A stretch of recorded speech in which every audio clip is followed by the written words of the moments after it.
All right. So this is chapter 5, medical technology. I'm just on slide 3. Really, in this one, now that I know I have a Cerner expert in the room, when we get to that area, please feel free to. There you go. Stand up front. But these are the learning objectives on slide 3 and slide 4.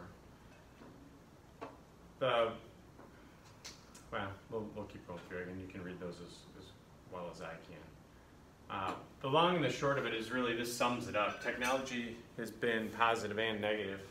Not to date myself too much, but when my first job after my fellowship, you know, when people would talk about technology, they talk about diagnostic stuff, not so much computerization. And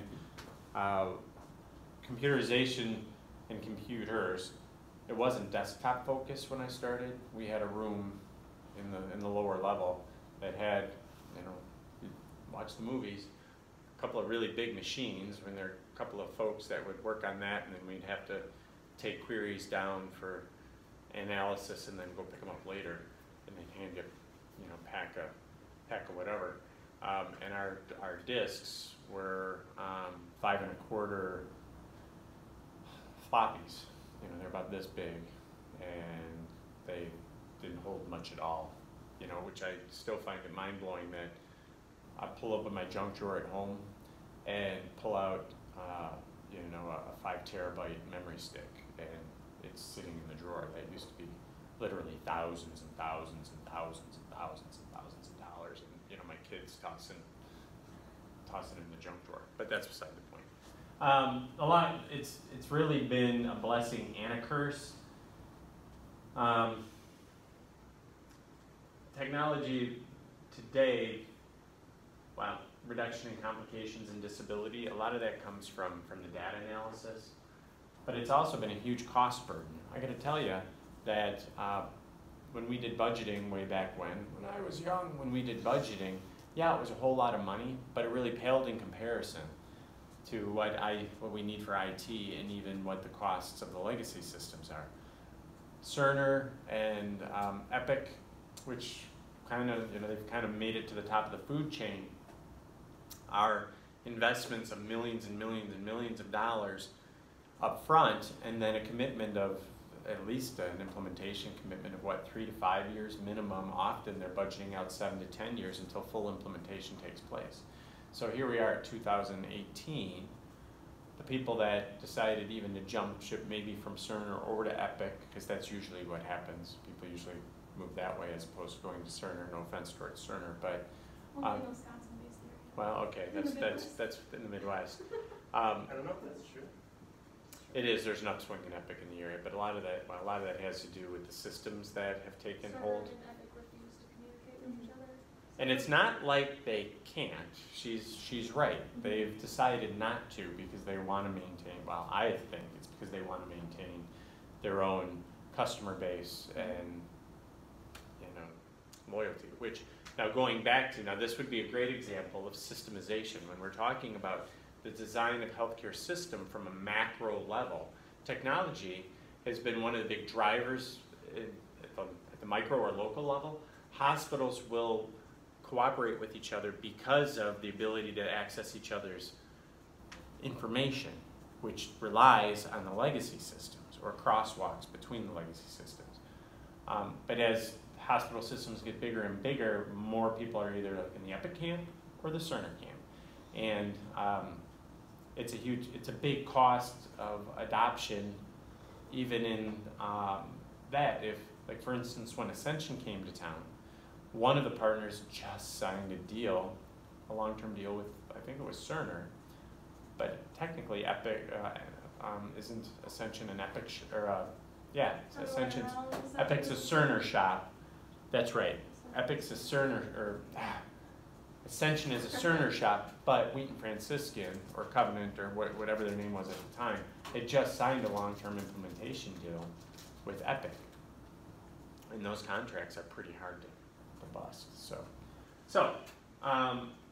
it's a cost burden. It's a cost burden not only on the hospital, but on society. And is it worth the cost? I don't know. I would put forth that it's sort of a moot point because that bus has already left the station. We are letting technology drive a lot of our decisions, and it drives operational decisions, it drives strategic decisions. I was sitting, this kills me, I was sitting in a meeting this week. In my organization, we're working on, we had 4 provinces, we're now into 1 province, which is like a region, and we're starting to share and help each other, but we're moving some nursing from 1 province at the corporate level into my area, and we're talking about, you know, embracing them and warmly welcoming them into our side of the house, which is great. So we cover all these things, and we get down to something as mundane as, okay, where their office is going to be and how do we set them up and all that kind of stuff. Well, I got to tell you that the IT folks from the department, all of a sudden a red flag goes up. Red flag, and it puts a halt. Granted, it was only for about 12 hours. A halt on the project because IT said this is going to be a serious cost burden on the organization for these reasons. Boom, boom, boom, boom, boom. Now, I think shame on me for not including IT at the level that this flag was raised in the planning process. But in my mind, and this is going to sound selfish and snooty, and I don't mean it that way, it's like, since when does the technology necessary to drive that little box, or we use a lot of surfaces in our organization, why would that stop a full merger of departments based on IT? You know, the wiring. But before I got there, remember I'd only been there 3 months in that position, taking over that operation. So I was all fired up, like, what, are you kidding me? Well, we got on, highest levels, talked it through, and it's no problem, and we moved through. But technology had become, before I got there, technology had become such a humongous cost center that there's a hypersensitivity to increasing any expense related to supporting this beast of information technology. They have a history of purchasing really wonderful tools, fantastic tools, staying up to date, but don't have a history of fully optimizing them. So people get the machine, they get the software, and then they figure out just enough to get their task done that they need that day, but then don't learn the rest of it, and then therefore can't really talk apples to apples with the rest of the organization because it's like using the toaster oven. Does anybody know what a toaster oven is? Okay. Using a toaster oven just for toast. So, you know, you plug it in, you put your bread in, and it toasts your bread and you take it out.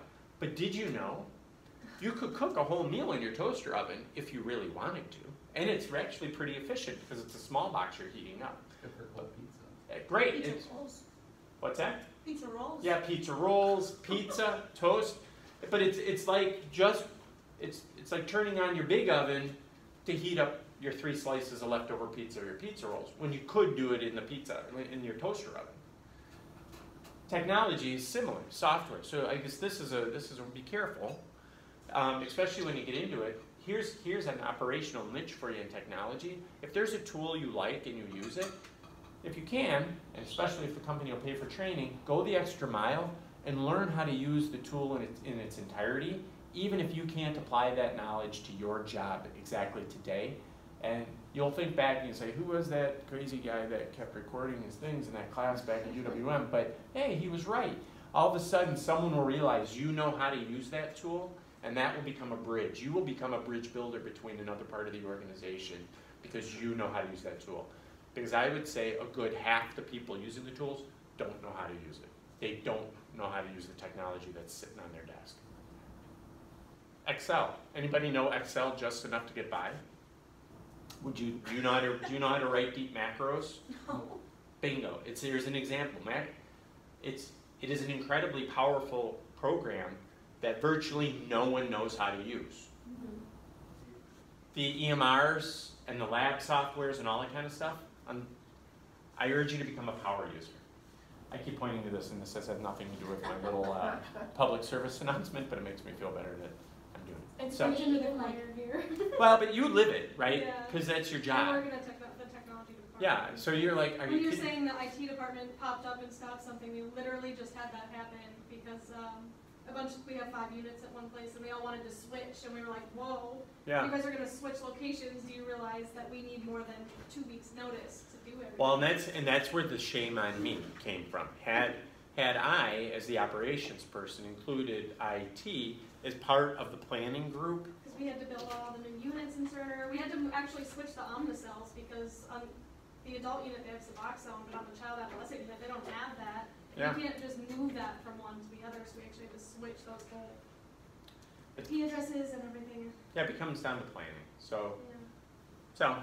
so we'll talk a bit about that. So, why has there been such a trigger and an increase? And literally, again, I know I'm old, and we talked about that, or I talked about that. You don't. You've been very nice, but you know, in pushing my 30-year career now, the demand for data really for data and information has become so amazingly huge.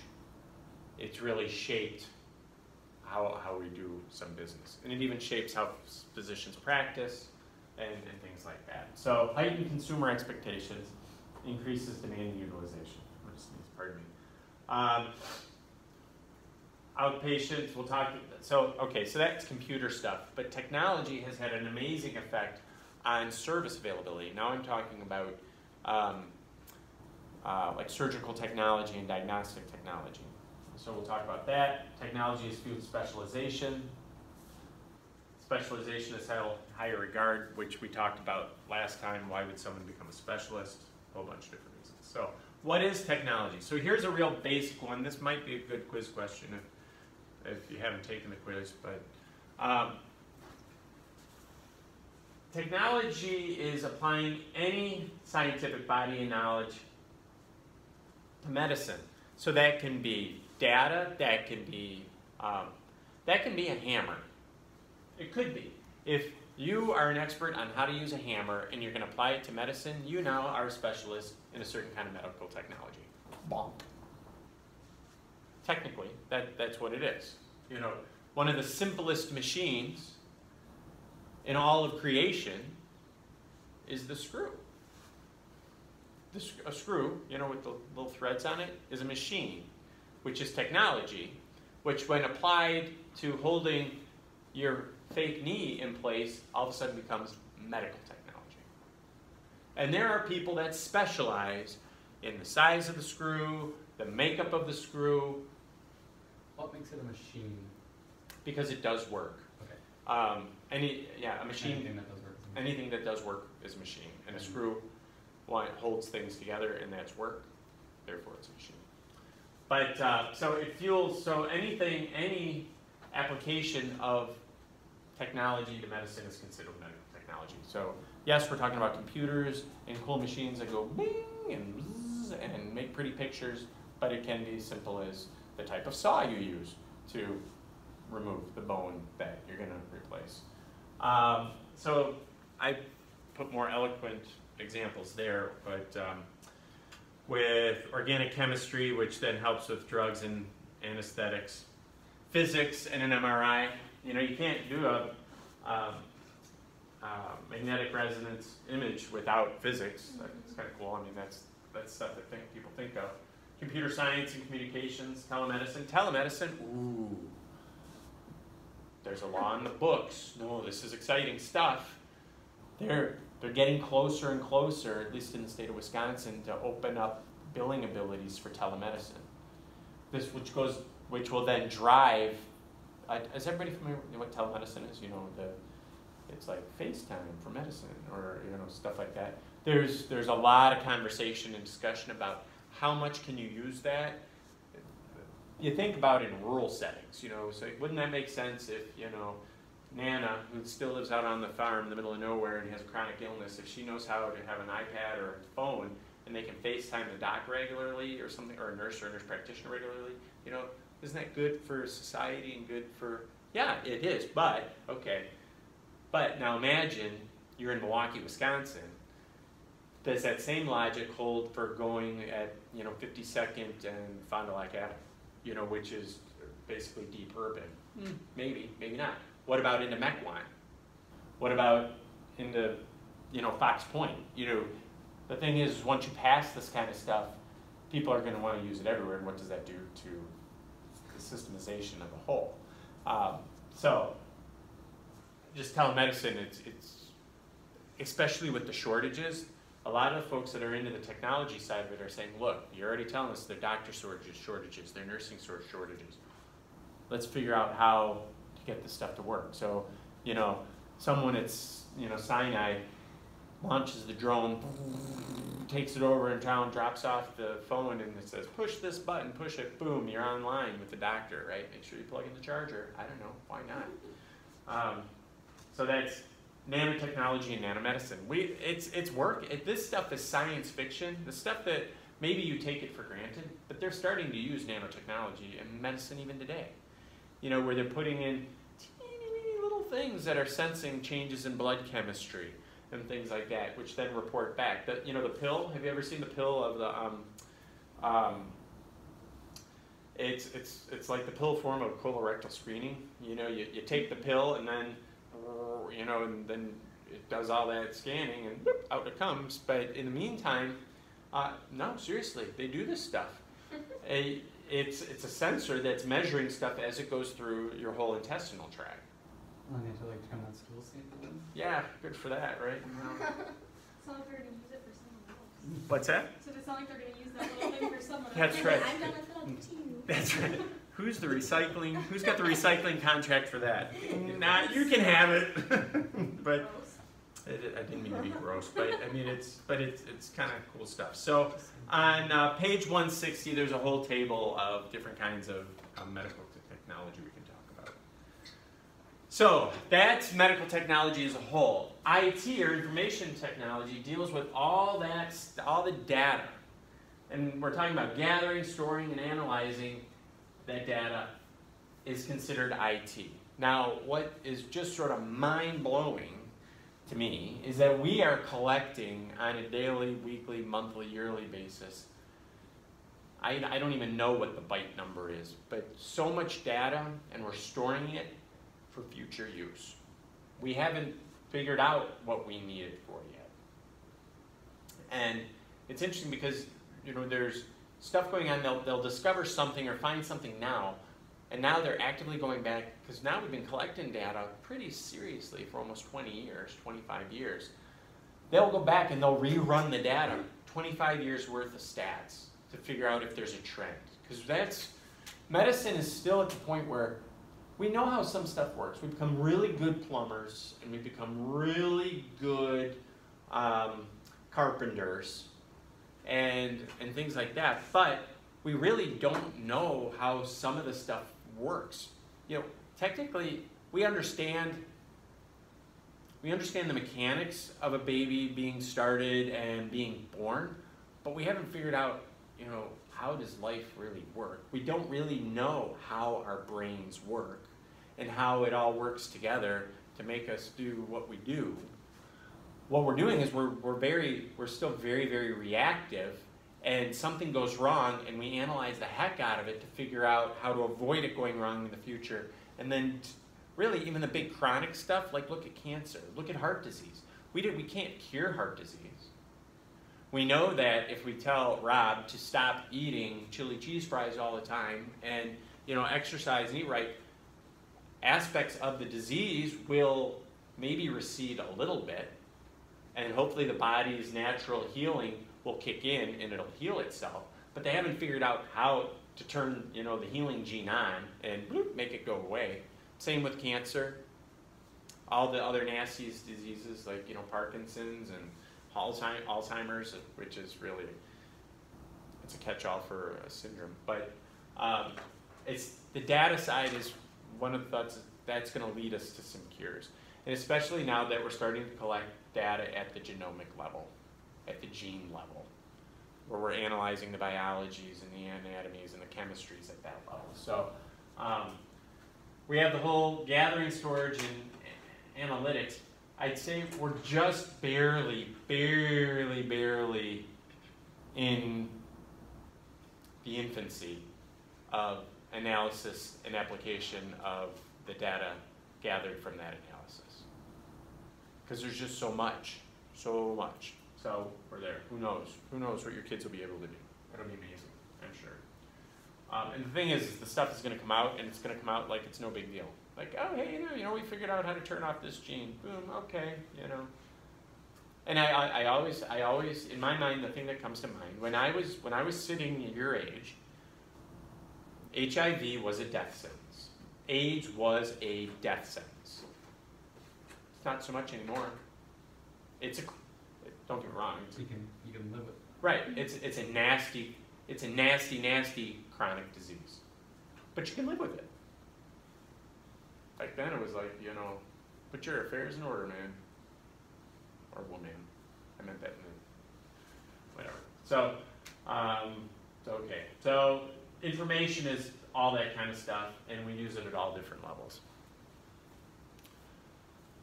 And there's areas for it, even if you don't like the blood, guts, and gore of healthcare, there's still so many applications. If you like data and you like analysis,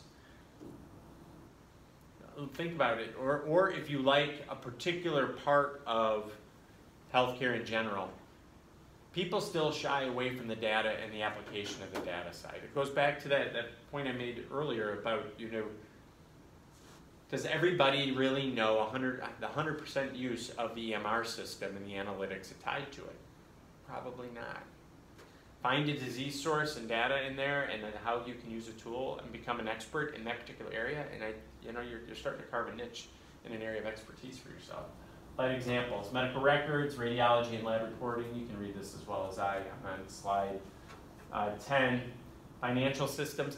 Financial systems will continue to, if you like money, or you don't mind money, if you don't mind income statements, balance sheets, and budgets, financial systems think of it as a language. It's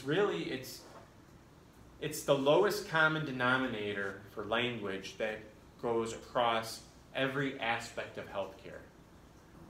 If you talk to a physician about money and what their practice is doing in terms of money, they'll figure out how to get it. Understand it. You talk with any outpatient clinic or materials or any of these things, just think of the money as, yes, it's really important and you need it to make payroll and all that kind of stuff, but really think of it as it's a language, it's an information-based language that people use. The there is healthcare banking. There is. But they're talking in terms of money. They have no idea what you're talking about, those of you that work in healthcare settings. You can talk about your area however you want. They don't understand, but they do understand how it translates into the language, if you can translate it into the language they understand. I was at a trade show last week, it was a trade show plus. It's our professional association state meeting where I have to go and do continuing education credits for it. But they love to take people out to dinner when they think you have money to spend. So I'm like, okay, you can take me out to dinner. But I went out to dinner on, it was Thursday night, I think it was.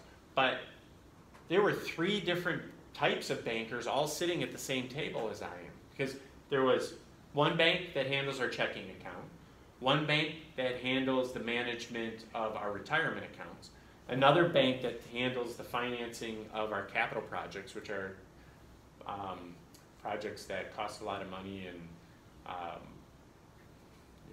go beyond just regular operations. Has anybody taken a finance class yet? Okay. Not in its program, but Yeah. Okay, but so there's capital spending and non-capital spending. But one would think bankers, they're competing. No, they were sitting there because they were 3 specialized banks dealing only in data. So technically, you could say that they're in a medical technology or IT or aspect, but it's all about financing, maintaining the medical enterprise that we're part of. So materials management, stuff. Our organizations, at least the ones I work with, and I imagine if you're in healthcare at all, we consume a tremendous amount of stuff. Keeping track of it, buying it, keeping track of it, reordering it, moving it around the facility is an extremely complex information technology project. So if you like stuff, there's a whole career there. Because, okay, so going to finance, so this is a cheater for those of you who are going to take the finance class, probably with me next semester. But, okay, so you walk into a storeroom and you see a wall of toilet paper. And what do you see? A wall of toilet paper to supply the whole place. What is that really? Well, inventory stock. Yeah, and why would the people in finance be interested in how much toilet paper we have sitting on the shelves? Because it's taking up space and it costs to take up space. Exactly. It costs to take up space. Anytime you buy a supply, even if you get a screaming good deal on it, that's money that you've spent, and if it's sitting there, it's not working for you doing something else. So there's a cost benefit. Figuring out what that cost benefit of buying at a deep, deep discount versus using it for something else is a big issue, especially in healthcare. Does that make sense? I like to think of, is anybody familiar with Costco or Sam's Club? Mm-hmm. You know, the jar of pickles. Have you ever seen the jar of pickles at Costco? They're These are like this big. exactly, Eat pickles for a month. at least, and that Every day. so that exactly. 6 pickles a day. So that jar of pickles, that humongous jar of pickles, might only cost you $8. Where if you go to Pick and Save, you get a smaller jar of pickles. It might cost you $5. It might. So you're like, I'm getting, Who's space in their fridge for something that big? Well, but think about it though. Exactly. It costs you. You're going to have to store it. So it may not cost you extra. Well, first of all, it's going to cost you an extra $3. So you could have spent that $3 on pizza rolls, but you didn't. You spent it on pickles. So it's like, okay, cost benefit, but I got a lot of pickles. Okay, then you got to get it home. And what do you have to give up in the fridge so it fits? Exactly. What do you have to give up in the fridge to store it for a while? And then what happens if you don't eat all those pickles? What are you going to do with it? You throw them away. You're going to throw them away. And you just threw $2.50 out. I don't think you can freeze a pickle. Can you? So that'd be an advantage. That'd be like freezing a cucumber. I've accidentally done that and it gets all mushy. Does it? I feel like it would just get really hard. Yeah. This is more of a topic that I'm Wait. I'm interested gonna go home in. and test it. What you like? You'd rather talk about pickles than Yeah, information I didn't want to technology? seem rude. Well, here we can put up a little thing. Wanna talk about anything? Rude, not rude. What?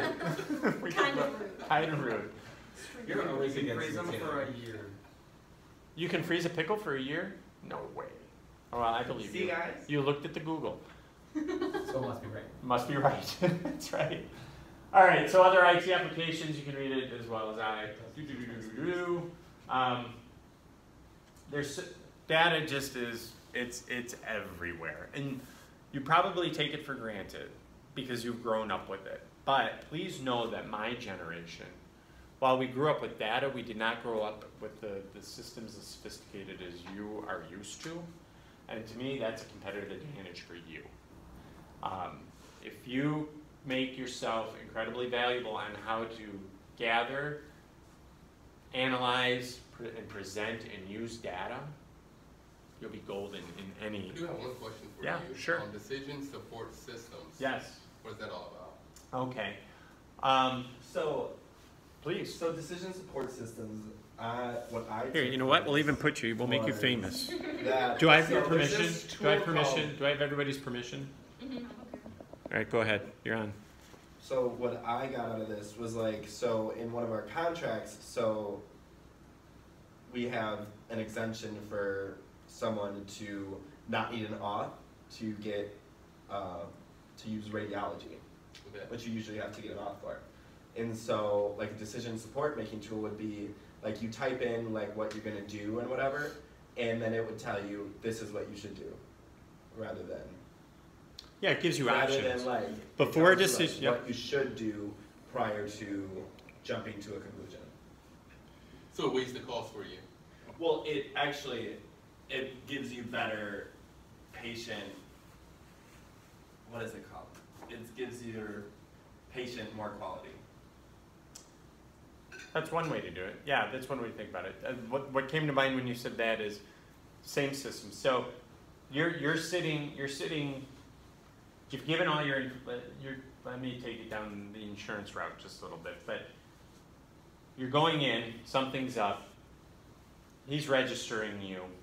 Doc says, I'd like to know this, and this. Why don't check to see if we can do this test, this test, this test, this test, this test. Someone will plug in your information and say, okay, his insurance company will or will not cover this, and this. And in order to cover this, you have to order this other test first or see this specialist first. Otherwise, you don't get paid for it. So then they share that information. And it actually comes back on the screen. Key is that you were logged in correctly and all your information was up to date and accurate when you came in and registered. But someone there making the order should see all that before they tell you what you need. Oh, I see. Otherwise the doctor say, I want you this test. And you say, well, insurance doesn't cover it.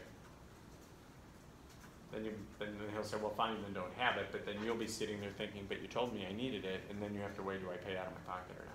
So I mean, that's one example. Or managerial clinical decision making. We can even talk budgeting. Look at or forecasting.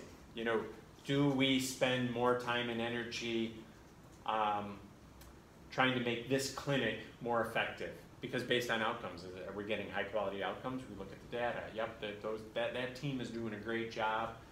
And they're helping a lot of people, and they're doing it very cost effectively, as opposed to this clinic. Okay, we just managerially supported the decision that way.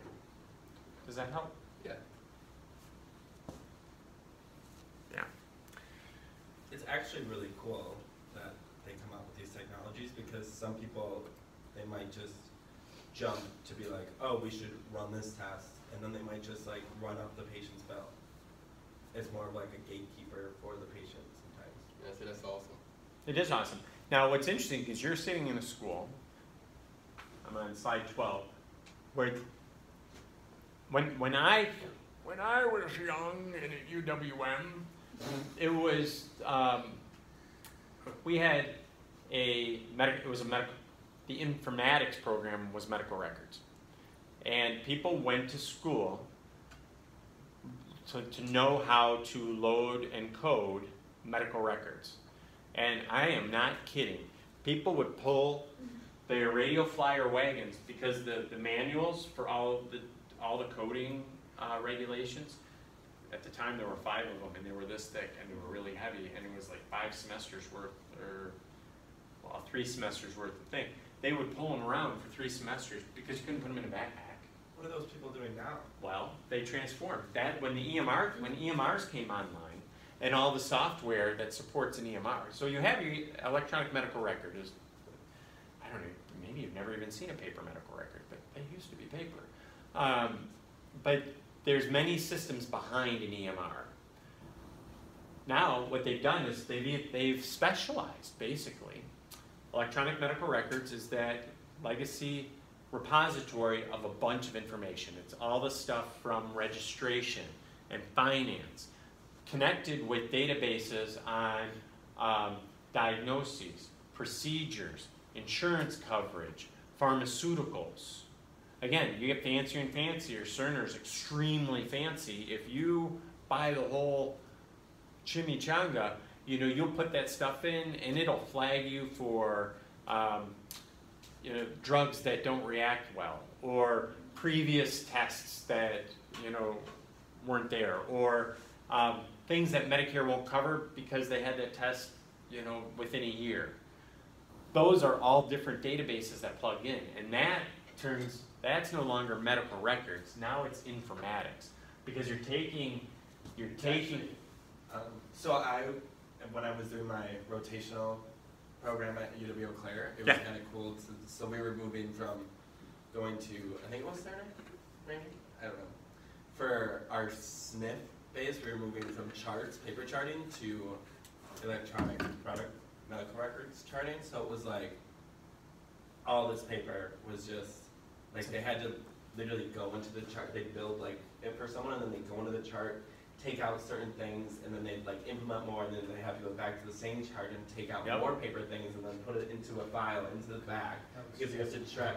Yeah, there's so many moving parts. It's so easy to lose something, and then say state comes in, Right. and then you like lost a paper in their chart, but like, even Well, though they're all online, when state but came it's in- not 7 years old, so you Gotta keep it. gotta keep it. And there used to be the history, that was a big part of surveys, whether it was Joint Commission or the state. They would let you know, like the day before they were showing up, they'd give you a dozen names, we want the medical records for these 12 people. And their expectation, they'd walk in and someone on a cart would say, here they are. And they'd take them in to the room with them and shut and lock the door. And they would pour over them, looking for missing stuff, seeing if something was wrong. That's how even like I worked at the daycare here on campus, and I was an HR assistant. And when we had like licensing comments, it was all paper records. Yeah. So I was frantically going through Yeah. files, trying to make sure that we had the people and the right things. And Which now I think we're gonna get into just a little bit of that going forward. But one of the biggest problems in medicine, and that was, now imagine a physician takes the medical record to do charting after an appointment, and then refers that patient to another doc who happens to be able to see that patient tomorrow or the day after, but that paper medical record isn't back where it's supposed to be yet. That's crazy. So it just stacks up. There was a time when I worked in the hospitals that there were aides or unit clerks, whatever you call them, that a big part of their job was just to go check the offices of the docs to pick up the medical records so they can get them back to the central repository so that other people could do the charting. But where I was going with it, this was my sales job for UWM. UWM has spent a lot of time, literally 20 years, building an informatics program out of their medical record program. And we may take it for granted, you may take it for granted, but there's pretty sophisticated studying going on how to apply and use and apply the data that's being collected and managed through the systems, where the school is known for it. So, and that's where clinical decision support. The example we gave just a couple minutes ago about, should this clinic go, should we spend money on marketing for this clinic or developing this clinic versus this clinic? May not necessarily be clinical, but once you get down deep into it, it's actually clinical decision support, helping physicians, helping nurse practitioners, helping any provider, social workers, any provider on the clinical path for a patient using the data. Electronic EHR is an electronic health record, or EMR is an electronic medical record. That's good to know. Key components. I still keep this stuff in here on slide 14 because believe it or not, there's still healthcare organizations out there using paper record keeping. There just are. There's even a big push into electronic medical records is when Medicare mandated payment. You would only get paid if you submitted electronically.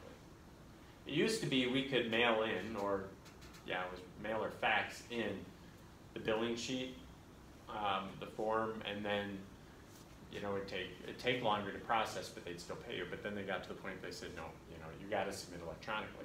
So some people went all in and adopted a fully developed electronic health record. And some said, well, you know what, we're still going to keep paper, but then we'll hire someone to type that information, that procedure and diagnosis information, and electronically fill out the billing sheet and hit send and submit it through the portal. So really, it's only electronic getting from your office to Medicare to get payment, but it's still running off paper in there. There's still a lot in there, and those transactions or transitions of, like you were talking about at your SNF, is still going on. So there's still some opportunity there. But how do you know? This is how you know if you have a fully developed that you're collecting and storing all of your stuff electronically over time. Needed electronic access. So that means people at all different parts of your organization can access that record without having to. Now, I stand here before you, the organization that I just took over to manage under contract, we're not fully implemented. And What organization? I'm not going to tell you. Why can't you? Well, it's a religious order that runs their own healthcare facilities. Oh. Is So- it the nuns? Mm-hmm. Okay. Yep. So they're not regulated, and they don't bill Medicare, Medicaid directly. So there was really there wasn't the Wasn't push. there a whole thing with them? Sorry. Well, there's a lot of sisters out there. Isn't so there maybe- a whole thing with them holding on to their beds and being like, was that the sisters? Not the ones I'm working with. Okay. But you know what I'm talking about? Well, there are some orders out there, or organizations out there that are holding on to They beds. don't have like any staff or anything, but they're just holding on to the beds Yeah, and like, 'cause- other places could use the beds.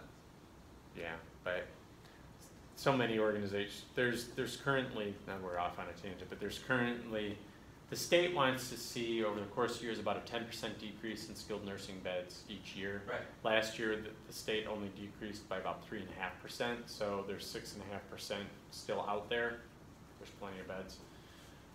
People will give them up. I mean, I know we're considering Because giving if some you up. get more beds, you're increasing like the competition.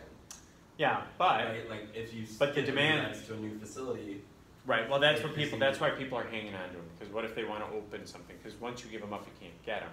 Right. But we have to pay. We have to pay a tax on each of those beds that we're not using. right? It's a ton of money. But yeah, I don't know.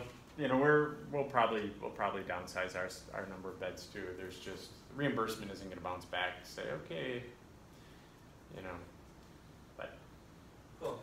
so media electronic access. That's how you know availability of knowledge and decision support across the continuum is really how you know it. So the goal is efficient processes for healthcare delivery, so that everybody can look at what's going on. Now, what's interesting is that part of our stuff is electronic, part of it's not. And we have a vendor in that takes responsibility for all of our skilled patients for first shift, so basically 8 to 5. And they use a different electronic medical record. So we have to figure out crosswalks on how to share, because on second and third shift we staff it, so we're keeping track of what's going on in our medical record system. They're keeping track of what's going on in their medical record system, but theirs is only 8 hours a day, and ours is, you know, the balance. Now, granted, most of the healthcare happens that first shift, but isn't that wacky? Does that affect your, like, staffing communication? Oh, So, big like, time, yes. First shift documents, oh, this person has MRSA. Second shift comes in and they get to verbally tell them that. They can't go and look in the record. That is So how would they? a risk, which is exactly why fully developed and adopted at least a platform is of benefit. So now in our instance, we looked at, I know enough just to be dangerous now. It's like, oh, did you know? Because the nurses on our side are, well, we can't give a vendor full access to everything.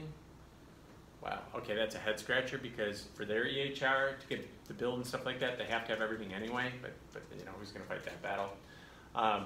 But we did find that there is a platform that there's a crosswalk that we can give limited access, and then everybody can have access to everybody. Now we just have to get everybody trained, and they have to be willing to do it, which is a whole nother job.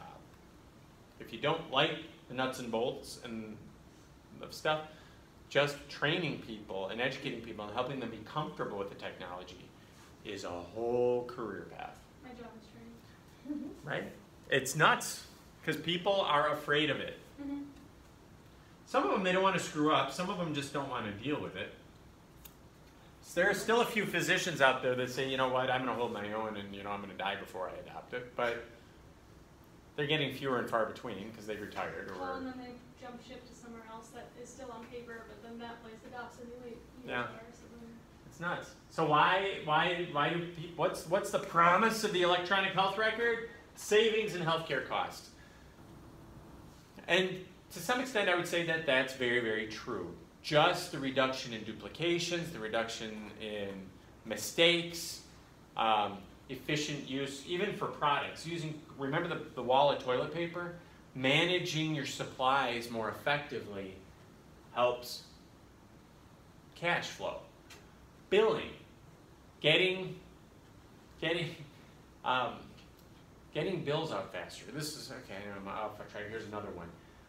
Back when I was an owner-operator, the standard for my little segment of the industry was, people would do billing once a week. So, on Friday, you'd start gathering all your claims and putting them together, and you hit the button, and boom, it's gone. Well, I got to thinking about this, and I went to some training and stuff like that. Cash flow alone, well, what we ended up adopting, we billed daily. It took a lot of upfront, but we were clearing all 9 clinics billing on a daily basis instead of weekly basis. And what that did is that we got money more regularly because we were sending it out every day, and there's always a delay. You send out your claim, and it's going to take a while for you to get your money. Did it increase your turnaround time? Well, it reduced Your it. days? My days went down. Yeah. Well, because I could manage it. Because the thing is, we found out more quickly what we were screwing up on. Because I'd figure it out, and then we'd fix it. And if we found out we were screwing up on a billing, here's an example. In the therapy world, it's not uncommon to have, 5 weeks of 3 times a week therapy pre-approved. So we know that we're going to see Mrs. Smith 3 times a week for the next 5 weeks. We start trying to get reapproved at like 3.5 weeks, but that's beside the point. But let's say when I was doing billing weekly, I'd have three visits in, I'd send it, it'd take however long to let them know that I screwed up the billing, and then I'd have to resubmit it. Well, by billing daily, I'd find out the error earlier. Like if I billed on a Monday, I still may bill Wednesday wrong and Friday wrong, but maybe next Monday I'd find out I billed all those wrong. I'd fix it, I could resubmit those, and then I'd bill correctly from there on out. So we get the money quicker, if that makes sense. That's called cash flow. And there's a whole area called revenue management, revenue cycle management, which is, it's all data dependent, but it's managing the movement of money through the organization. Yeah, I think with Cerner, our turnaround days went from 90 from a payment to 45. Yeah. I was with, when we went daily, we were running about 76, but I got it down to 42, which I'd rather have $1 42 days, 45 days earlier, because then I can use that to pay payroll and stuff like that. You're going to ask or say something. I was just going to say my new job is in revenue cycle, so Yeah. I learn all that stuff. It's, yeah. You're gonna have so much to contribute. It's huge. And you'll figure out some of the stuff, but most of the value you're going to add won't be your, I don't want to say this, won't be your knowledge about the systems. It'll really be your interpersonal skills and your ability to help people understand.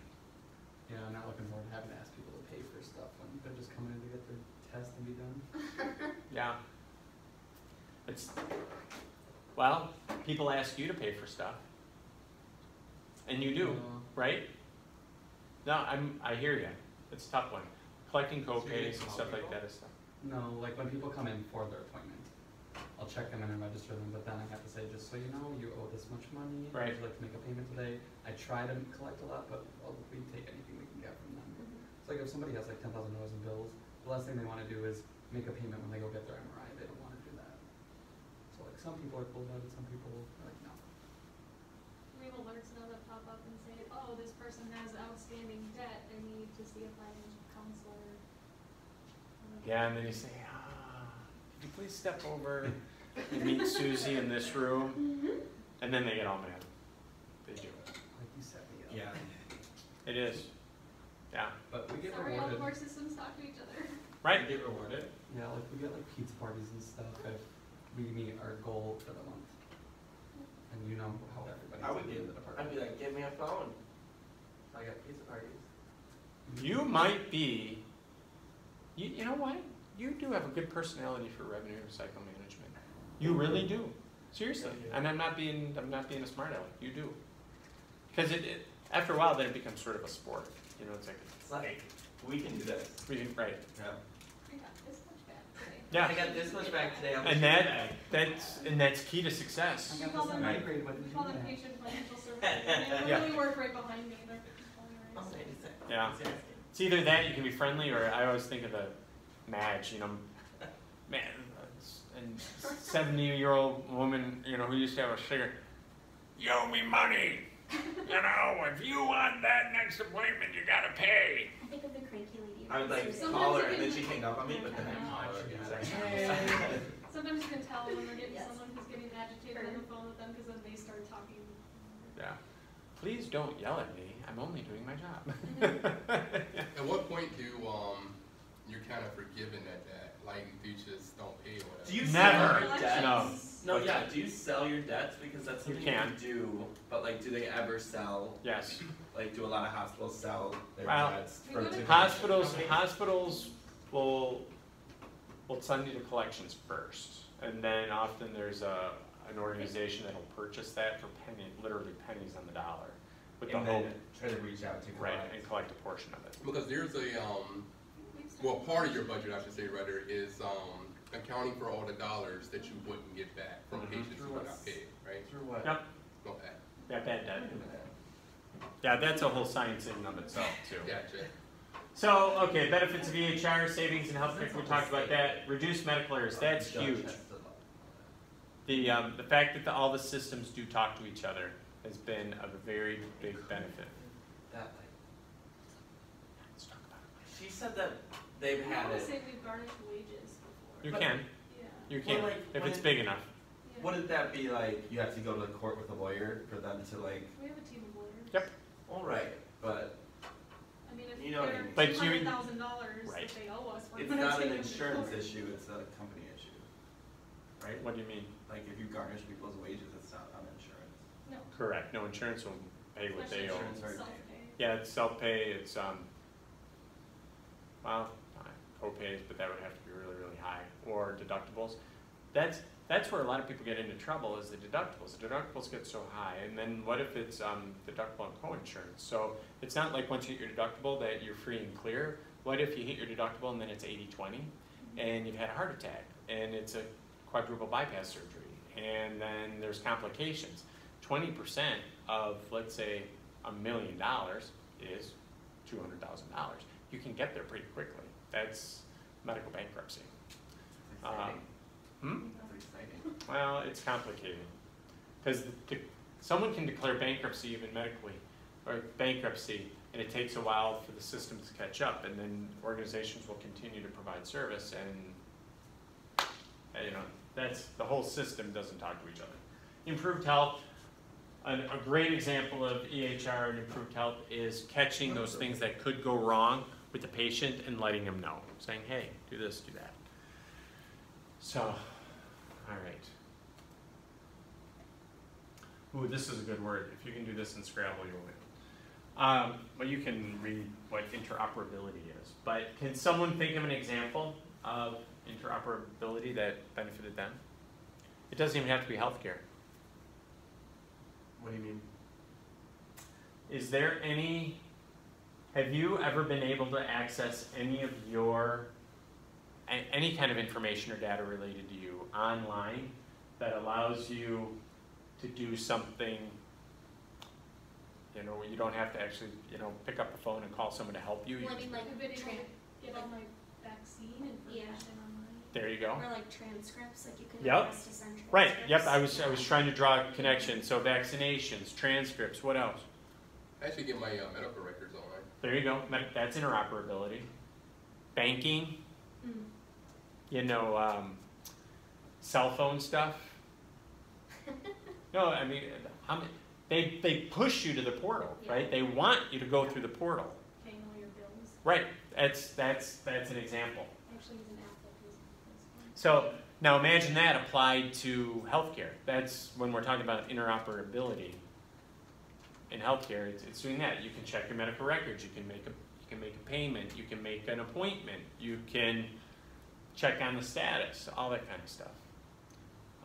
But it's not, interoperability isn't just in healthcare. It's everywhere. But what do you need? You have to have data and data systems that work. So what's a HIO, a Health Information Organization? You know, some of the stuff that I look at, I'm like, yeah, you guys, duh, right? But wasn't that intelligent? Duh. An HIO is an independent organization that brings together healthcare stakeholders to work together. HIOs, Health Information Organizations, were a precursor to ACOs, Accountable Care Organizations, because Accountable Care Organizations were set up to be able to act as a unit, a block unit, to help meet healthcare needs in a particular geographic area. And they used data and information systems as the carrot to get them to cooperate with each other, and then the glue to hold them together. That's what an HIO is. Now, that's at the hospital level. There's a whole world of outpatient services and ambulatory, well, that is ambulatory and outpatient are the same thing, but clinical systems outside the hospital in general that are working on this stuff too. So it can be physician offices and lab companies. It can be well, all sorts of different things, trying to share data and information so that they can work together. Professional associations use data, try to become health information organizations. Our professional organization, through it's a subsidiary, an offshoot, is trying to contract with insurance companies on our behalf. And in order to do that, we committed to using certain healthcare standards and submitting data through them so that they can negotiate on our behalf with insurance companies. So that's an example of our association trying to be a health information organization. Yeah. Is Commonwealth an example of this? Do they allow different EHRs to communicate? Oh, really? No, I'm not familiar with them. Well, that would be kind of cool. So, like, I could contract with them to get my Epic hospital to talk to my Cerner hospital? No, Cerner's joined them. I don't think Epic will join them because Cerner has joined them. Classic. Yeah. I If think you're not Epic with is us, you're kind of a against us, different right? alliance. What's that? I said if you're not with us, you're against us. Yeah. All right, adoption of EHRs. There was slow progress, there varies. It costs a whole lot of money to do this. Well, you can read those too. It's not, I talked about this before, it's not a one-time event. You just don't buy a software, an electronic health record software, and implement it and you're off and running. It is a commitment over time, and it's a commitment of expense in the form of people and software and technology and all that kind of stuff. So things become obsolete, and you have to upgrade. And we don't know what the technological demands will be 5 years from now. So what do you do? So there has been slow progress. I think my next slide tells me why people go through it, if I remember correctly. I thought everyone had to. I thought there was by a certain date everyone has to be electronic. In order to get paid by Medicare, yes. Yeah. And that's where I was going, is that the big carrot is, Medicare was a big one that said you've got to submit electronically. In order to make it effective and efficient to submit electronically, it helps if you have a really good EHR or EMR system. Remember, I know of organizations that type the stuff into the portal and hit send. You can do that. But at some point, how much time, well, I guess it all depends on how big and how much you're submitting. Do you want to pay someone to do Right. that versus just going live? Right. And it's a cost benefit, which then becomes, that's a clinical decision support decision. What's the cost benefit of going electronic or not? As an example of how to apply that. So here's some incentives. Well, you can read that. In 2009, there was a high-tech act that tried to urge people through. And it was meant to be a stimulus to get people, the whole meaningful use, put that in quotes, because that was a catch-all for a long time. Does that data meet meaningful use standards, which was a way to tap reimbursements and monies. If you were using information and technology systems in such a way that you could submit certain pieces of information, you get paid if it was meaningful use. It's a good word, but it's almost a euphemism. What's considered meaningful? Exactly. That was the whole question. Yeah. So it started out with registration data. You know, collecting registration data was meaningful. That was good. Making sure the social security number's right or their ID number's right. Then perhaps collecting prescription information, you know, and tracking that correctly, and whether they were taking it or not. And then could you then be alerted to maybe someone who's abusing the system and getting multiple, you know, prescriptions for something that they shouldn't, or perhaps taking drugs that interact with each other? That could be considered meaningful use. Again, it was a moving target because it's a multi-year thing. Does that answer your question? Yeah. Yeah. So confidential. This was gigantic. 1996 HIPAA. I know. Wow. It was a big year when HIPAA came out. It was mind-rocking, but there's a lot of pushback around information and data systems, saying, you know, we didn't have enough data security. We weren't good enough with our computer systems to be able to guarantee confidentiality. So that was a big pushback. But push through saying, no, if you use technology correctly, you could actually increase the security because you wouldn't be giving people paper copies. People could look at stuff on screens, all that kind of stuff. You could actually enhance confidentiality and security. And you had to have, we ended up, people were suing each other over it, and the courts decided that these were the legal uses for personal medical information. Healthcare delivery. So if you're providing any service that you could collect that information and share it appropriately for medical delivery. Operations. Making sure we can use personal health information to help to inform the operations of a healthcare organization to make sure that we're providing the highest level and quality of care to an individual. You know, does that machine work? Is it appropriate for her? Is it not? Things like that. Reimbursement, that was a big one.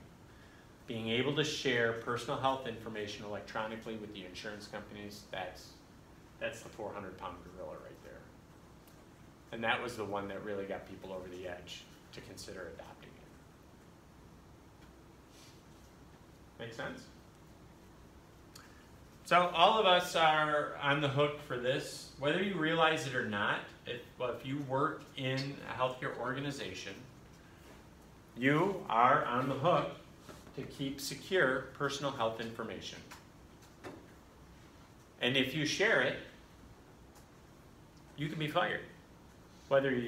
Unfortunately, many of you probably heard or been around people slipping up and not keeping personal health information secure. It happens. But by the letter of the law, it's a do not pass go, you're out. And it can be saying someone's name. It can be talking to your mom about a patient that you happen to know, I was talking to Ethel Smith today, or, stuff like that. Even when you accidentally see a patient in the grocery store. Right, exactly. You say, hey, how you doing? How you feeling? How's the person with them? Yeah. Well, how do you know that? Yeah. I hope that rash went away. Oops. Hope you're taking your meds on time. Yeah, exactly. Yeah. Did you recover from that reaction? Yeah, you can get in trouble for that. It's kind of a funny story. There's a conference that's where doctors go to that's like a fetal concerns conference. and I ended up finding out someone I knew was pregnant, like before. Yeah, exactly. So it's one of those things where you're like, ugh. Right. Yeah. But as a healthcare professional, Exactly. mouth shut. Yeah. You just keep your mouth shut. Yeah. Yeah. But if you have all this information at your fingertips, I could see how people get, you know, Oh, and they get especially kids. With us, we look and we're like, hey, you went into 500 patient charts last month. Like, Right. what were you doing? Yeah. Right. And then you find out that person does chart audits, and that's Yeah. Yeah. their job. Or Yeah. you find out they just work night shift and they're bored. Right. which isn't good either. No. Yeah. Another thing, you know, you're bored, you take a selfie, and Mrs. Smith is walking behind you. Boom, you can get fired. In fact, Medicare will cite you for that. Interesting. I just can't imagine not taking selfies at work. Wow. What if like a patient asked me to take a selfie of me and her together? I would, That's a no. That's a not no. unless you have a signed release. Because then you like. So I should delete it. I mean, if they pulled their Yes, you should delete it. If I knew her personally outside of That's a work. huge thing. So my one of my friends is a NICU nurse, and she takes pictures of the babies all the time. No. That's a no. But she's like, No. We but fired her. like, what if she Report know? her. What if she's what? Report your name. Okay, that's my friend. You report your My name. aunt's almost. Well, you should probably Um, message her and say, Well, no, but like, what if they do ask, like, the parents, and You have like, to have what if they like- work? What if they babysit for them outside of the?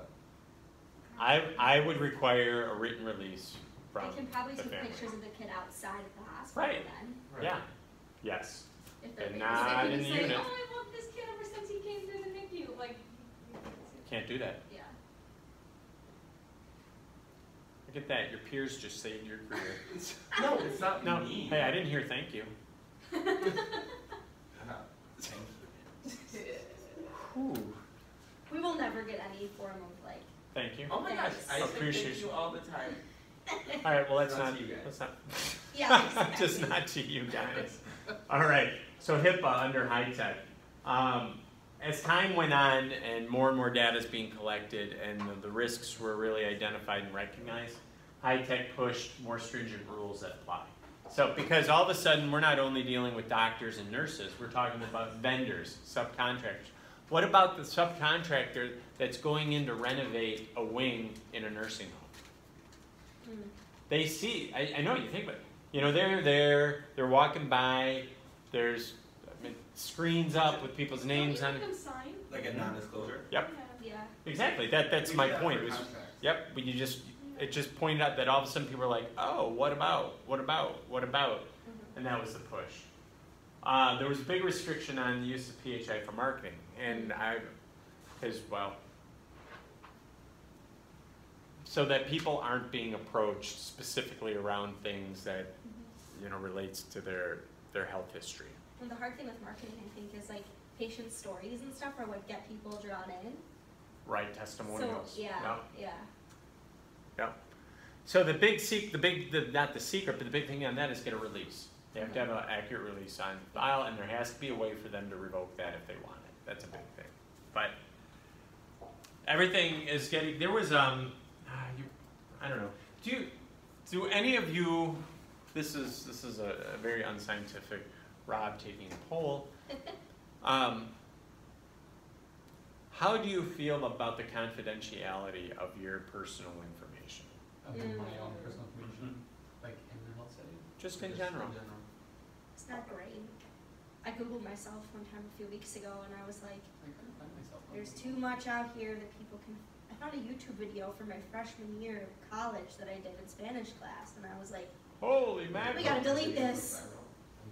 Well, the main thing that I noticed is that if you like Google your name, you'll come up with like your address, your Yeah. phone number, and all that's information that they don't need to know. you Right. know. And sometimes even your age and your ethnicities and stuff like that. So it's all out there.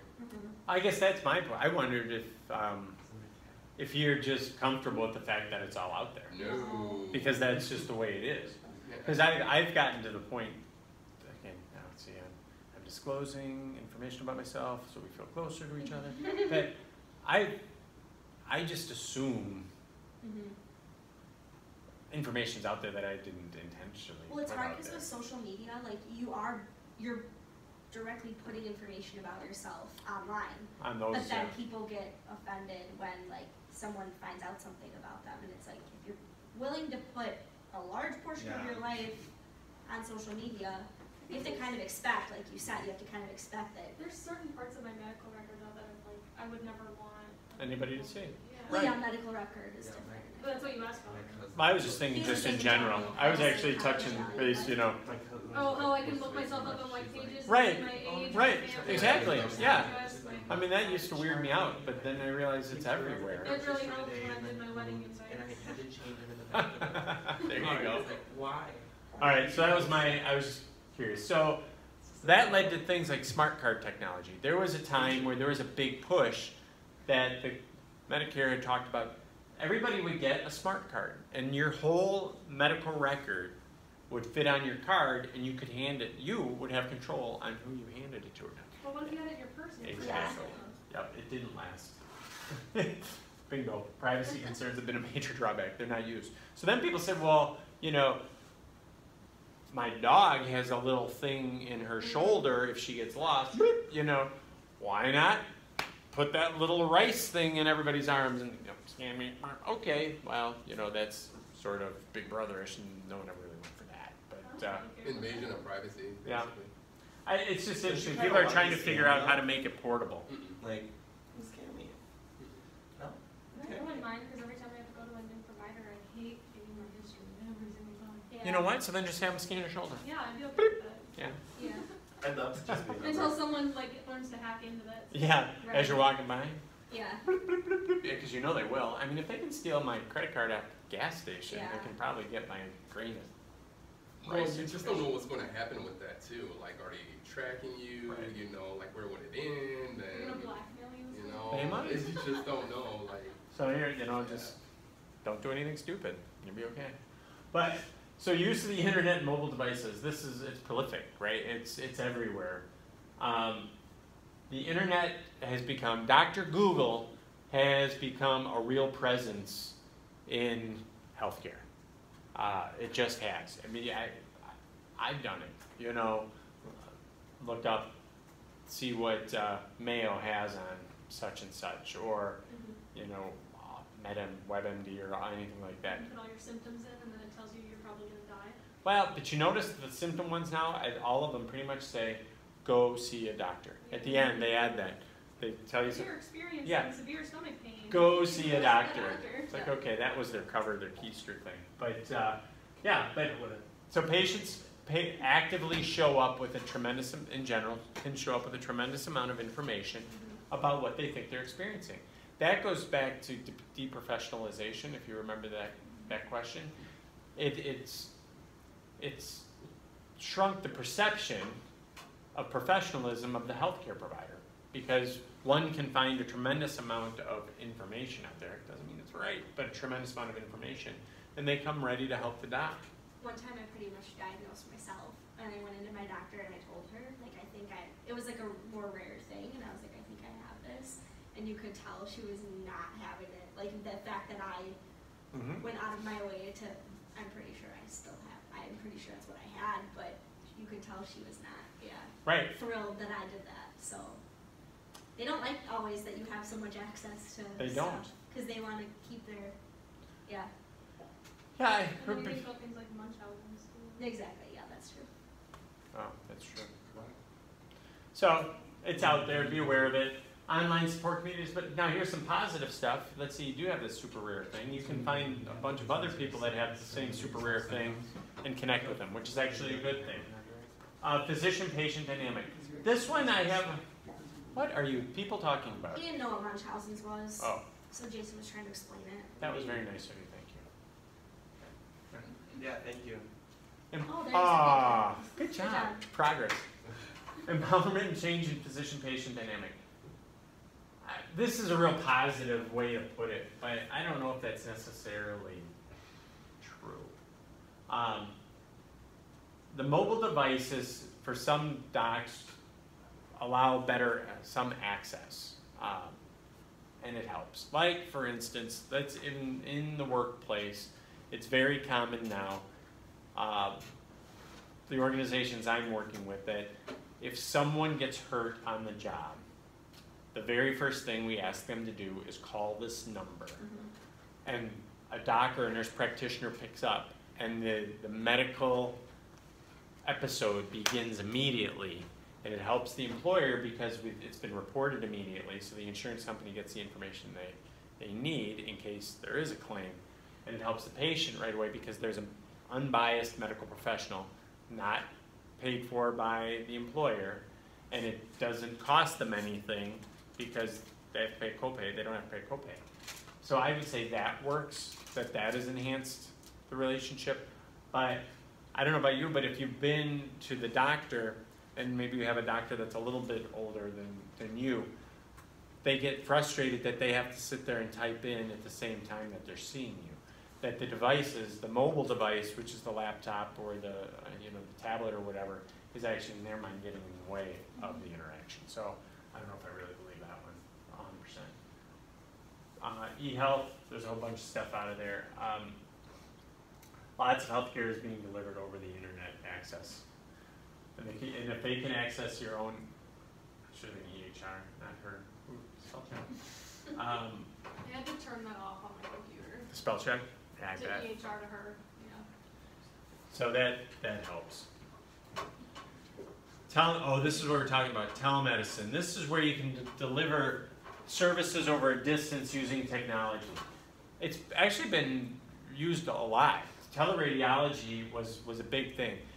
And the big specialty hospitals like Cleveland Clinic, Anderson Cancer, Mayo, they would farm out, contract with other hospitals to say, we'll use our top-notch, state-of-the-art docs, radiologists to look at your pictures. All they had to do is figure out how to get a high enough resolution file securely from one place to another. So that's a big example. Big example of that.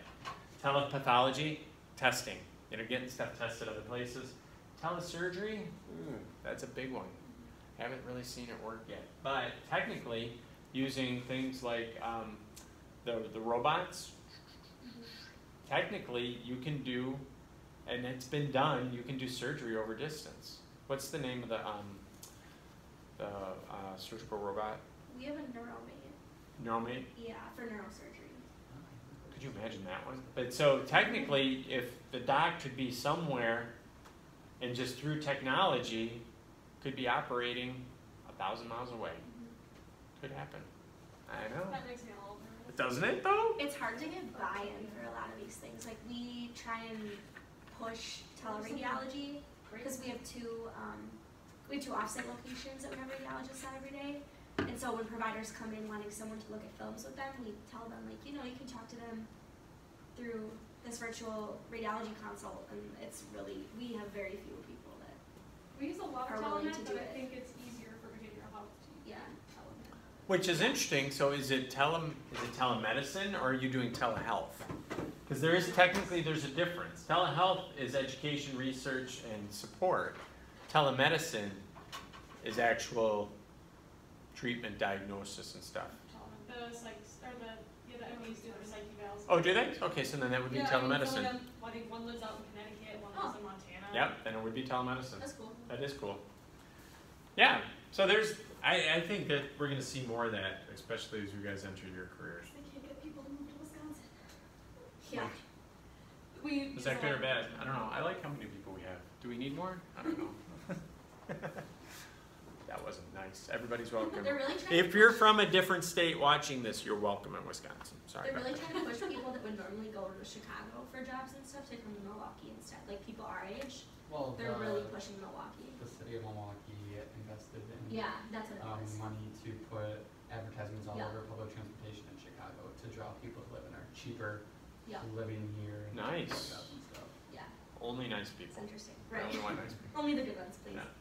So other things. So these are two really good words that you might want to know. Synchronous or asynchronous. Synchronous is real time. So like telesurgery requires synchronous. God bless you. So if you're doing it 1,000 miles away, you sure as heck don't want any lag. You know, have you ever watched Netflix and all of a sudden it goes loading? Imagine that in the middle of surgery. You don't want any buffering going on. So that's synchronous, real-time, instant access. Asynchronous is where store and forward technology, where it's storing and you're moving it, and it doesn't rely on instant on, one-on-one, immediate connections. So those are two just good words to have. So those are fun. You can use that with your friends over the weekend. Help them remember how smart you are. A lot of remote monitoring at home. Why? It's cost effective. Even if the device is kind of expensive, it's a lot cheaper than man hours. Because, okay, this is a preview for future finance class. What is the most expensive resource in any healthcare organization? People. Yep, exactly. People. People cost the most. You got to remember it. Whatever your hourly wage is, or anyone's hourly wage, the overhead on that is anywhere between generally 15 and 30%. So a $10 an hour person is actually costing how much? If it's 15, 30%, let's say it's 30%. $10 an hour person costs $13 an hour. Ah, yes. Yeah. Yeah, quick math. Lightning fast. But which doesn't sound like a lot, but multiply that 8 hours or 10 hours a day, 5 days a week, it adds up really, really quick. It's a huge, huge overhead. So if you could have a machine doing some monitoring 24/7 and sending data and information, and then the system is doing some summarization and spits out a pretty picture in the morning, and someone takes 15 minutes to analyze it, it can be really, really cost effective. Low manpower, vital signs, blood pressures, cardiac functions, all that kind of stuff. You can figure out what that is. Medical body area networks are low power wideband networks that are used to transmit patient data. So that's an example. If you're like Holter monitoring, where if you're in the hospital or even in your home, and there's a system set up that's grabbing that telemetry, they use that word a lot, grabbing your data on a real-time basis, they're using networks that can support that kind of thing. Again, and these are all subsets of industries that a lot of people don't talk about. Why don't people like using telemedicine? And this is what I was alluding to before. For the most part, it's not reimbursable. Insurance companies won't pay for it. Medicare won't pay for most of it. And in our system, remember this is a health system design class, without that payment, I don't know what it is in the marker, but without that payment, there isn't an incentive to do it. Because why would you invest in the technology if there isn't any upside? You might do it for cost savings, so you're not spending money on staff, but long-term wise, unless there's money tied to reimbursement or revenue tied to it, things don't last. And right now, telemedicine, the savings don't overcome the lack of reimbursement, except in teleradiologies, because radiologists are really, really expensive, and they found it effective to be able to farm out your expertise across the country. So that's the reason why that one has taken off. All right, these are some more really good words. Innovation. What is innovation? New product, technique, or service. It can be in healthcare, it can be in anything. Diffusion is the spread of it. Spread of technology into society. Rapid diffusion when new technology is beneficial and the benefit can be evaluated. Innovation, you think about it, it's like the greatest thing since sliced bread. Bam, there it goes.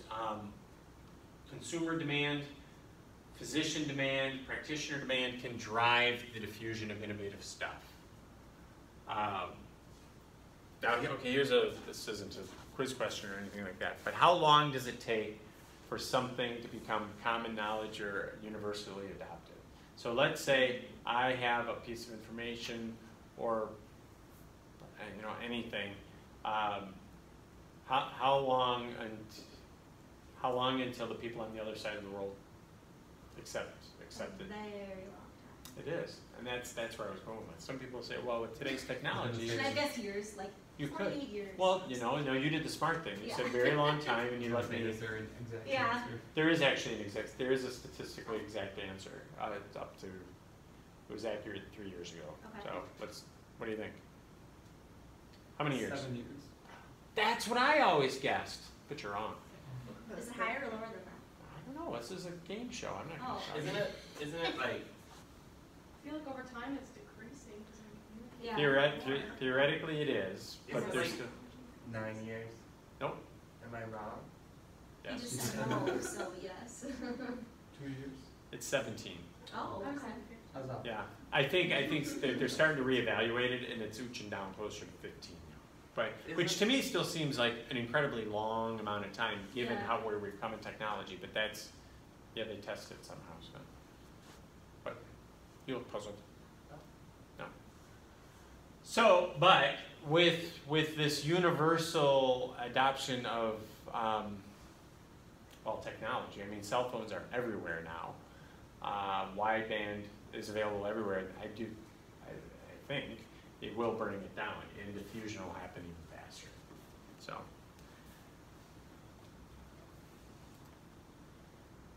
what is the technological imperative? Doesn't that sound something? Dun, dun, dun.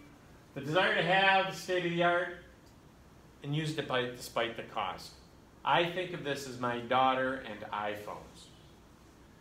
It's a technological imperative. She gets the newest iPhone.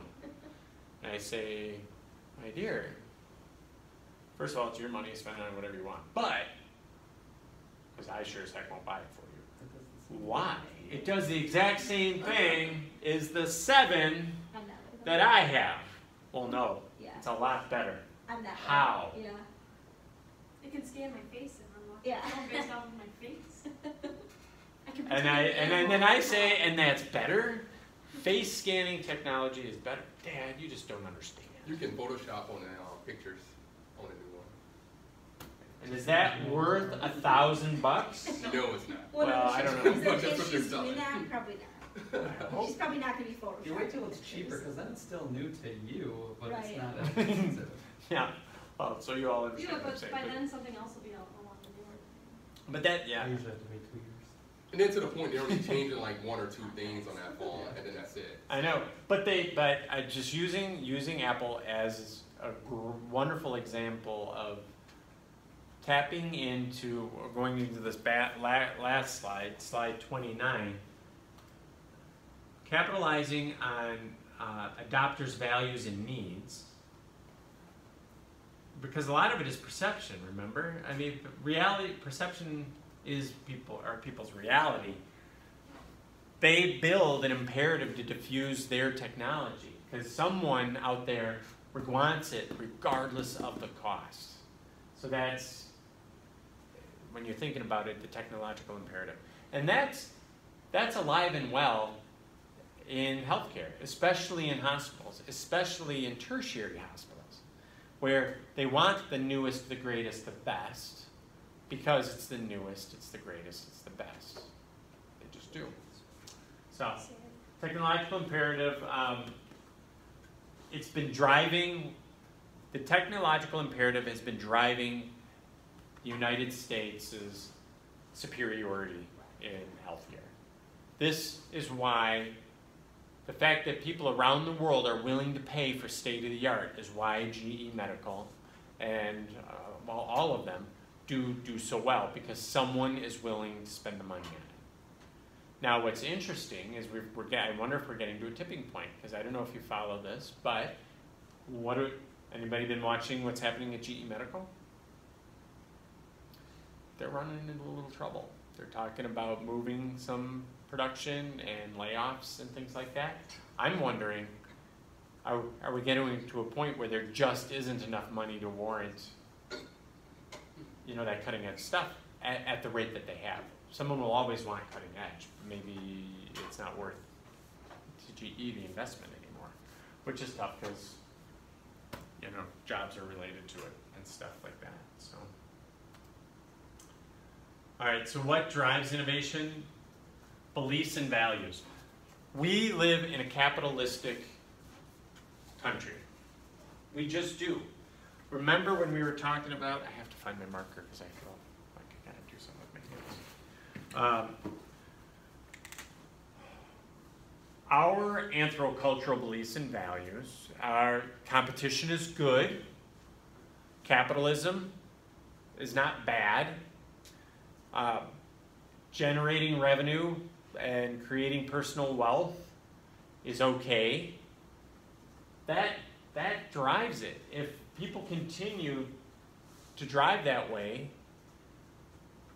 it's fine. What's interesting is that values are changing, and they're changing in, and I don't want to get cliche with, you know, whether you're a millennial or Generation X or Generation Y or a QPRS TV, it doesn't matter. That may change. You know, at some point, the powers that be may not be driven that way. Or there'll be a gap.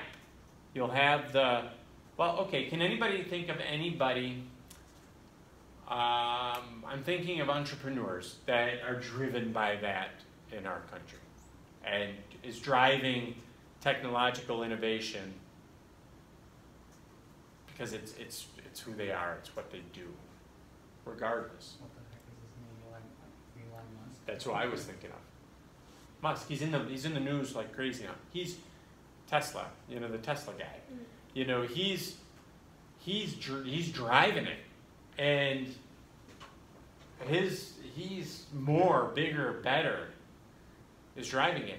And there's some people that are like, "Are you nuts? Are you kidding me?" But then I don't know. This is I guess a conversation we could have. It's probably a whole other class, but. You know, he's leveraging, some are saying he's leveraging all of his success on the next big thing, whether it's, you know, the power generation or getting involved in, I don't know, he's in space travel too, right? I mean, he's a space travel guy. You know, it's... So would this have been like Steve Jobs too? Yeah, yep, exactly, yeah, that's what I'm thinking, that the technological imperative, we must push to the bigger, better, most. It's happening. Bill Gates. Yeah, he was. I was going to say, does he do anything anymore? He gives away a lot of money. That's what he does, though. He does, yeah, it's like, It's a it's full-time like job. him who, like, when he started his company or when he got really rich, he said, I'm gonna use this many millions of dollars each year Yep. to give away to charities. Yes. Do that. Yeah, he did that That's from the what- beginning. Yeah. But now he's moved all of it. I think, what did he, again, He gives away You to should like, donate towards the national debt. but If that would even help. I heard We just Apple borrow makes more, enough though. money to where they can actually pay as of off the October national debt. 2014, they Apple. had donated 37% of their Isn't total that wealth crazy? yeah, to various charitable causes. which is an insane amount because he keeps earning so much off his Yeah. earnings, it keeps growing. Yeah. Which is off his, you know, his war chest. It's And like- they keep giving it away. I mean, it would be so regardless, ever. I'm thankful there are people like Bill Gates in the world. I may not agree with everything that he, you know, It's fights worth for, 97 but billion. that's pretty cool, you know, that he does that. Good for me. He puts his money where his mouth is, right? Mhm. So cultural beliefs and values drive diffusion. So like the use of, when I was young, we didn't have, I know, I just like doing that. You know, we didn't have, what operating system's on your computer? I have Windows 10. Yeah. Windows 10. Windows 10. Isn't Newly that Windows 10. Intel? Does anybody not have Windows? This is why Here's he a makes a Mac. lot of money. Yeah, Mac. Well, I have Windows 10. Do you? But no, but that's the kicker. Technological, when I was growing up, Yeah. Windows was new. We had multiple, when I bought my first computer, and it was cutting edge, baby. It was a Gateway, came in a box that had cow spots on it. I love those old boxes with the cow spots. The box wasn't old. I'm Well, just those kidding. boxes I- with the cow old, like we had one of those in our like den when I was growing up, and then we were like, "What is this? Why Yeah. do we have this anymore?" But yeah, It's Gateway. it was a Gateway. I thought it And was then you like push the big white, what is the thing? The computer. Yeah. It's just that little, because you have your desktop, and then you have that little box. Yeah, and that's the your Yeah. computer. Yeah. Yeah, I didn't know at the time. Oh. I used to think that like the monitor was the computer. Yeah, when that, you yeah, were that growing makes up. sense. You know what I mean? Yeah. But it was prolific, but that was huge. But technologically, you know, I had to choose an operating system when I bought that one. It just wasn't, I could have gotten something other than Windows back then, which You is could wild. have gotten something out of it. Mhm. Yeah. But not anymore. So, diffusion, medical specialization, now okay, get your brain around this. What happened to Gateway? They're still out there, I think, aren't they? I don't even know. Maybe not popular anymore. Yeah, they're there, but they're not. Yeah, because People don't really I use got them this as laptop much as a they couple used weeks to. ago and I didn't see any gateways. No? They still produce laptop Gateway. and desktop computers, Do they? but they quit making plasma TVs and other electronics. Ah, see, they tried to differentiate.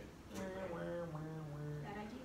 But medical specialization, the more specialized physicians get or practitioners get, it drives diffusion. So try to get your brain around that. The smarter you get in a specialty, it speeds up diffusion. But if you think, because other specialists will want to keep up with you and they'll adopt what you're doing, and that's a quicker path for the diffusion of technology. So, financing and payment, here's the carrot. If we're going to pay, if insurance is going to pay for it, people are going to use it. People are going to adopt it. Think of the EMR, EHR. You know, if it takes 17 years, if it takes 17 years for something to become completely common, true integrated EMRs or EHRs, I think, have only been around 12 years, so we're almost ahead of the curve on that one. Because when Medicare said we won't pay you unless you send it electronically, you know, once they did that, it accelerated the adoption of it. Competition to keep up with the Joneses, expenditures on R&D. If you have a whole ton of money, you'll do it. Supply side controls. Did we talk about in this class demand side management and supply side management? We talked about something. We said demand side rationing and. Yeah, okay, so we did talk about it in this class. So think about supply side rationing.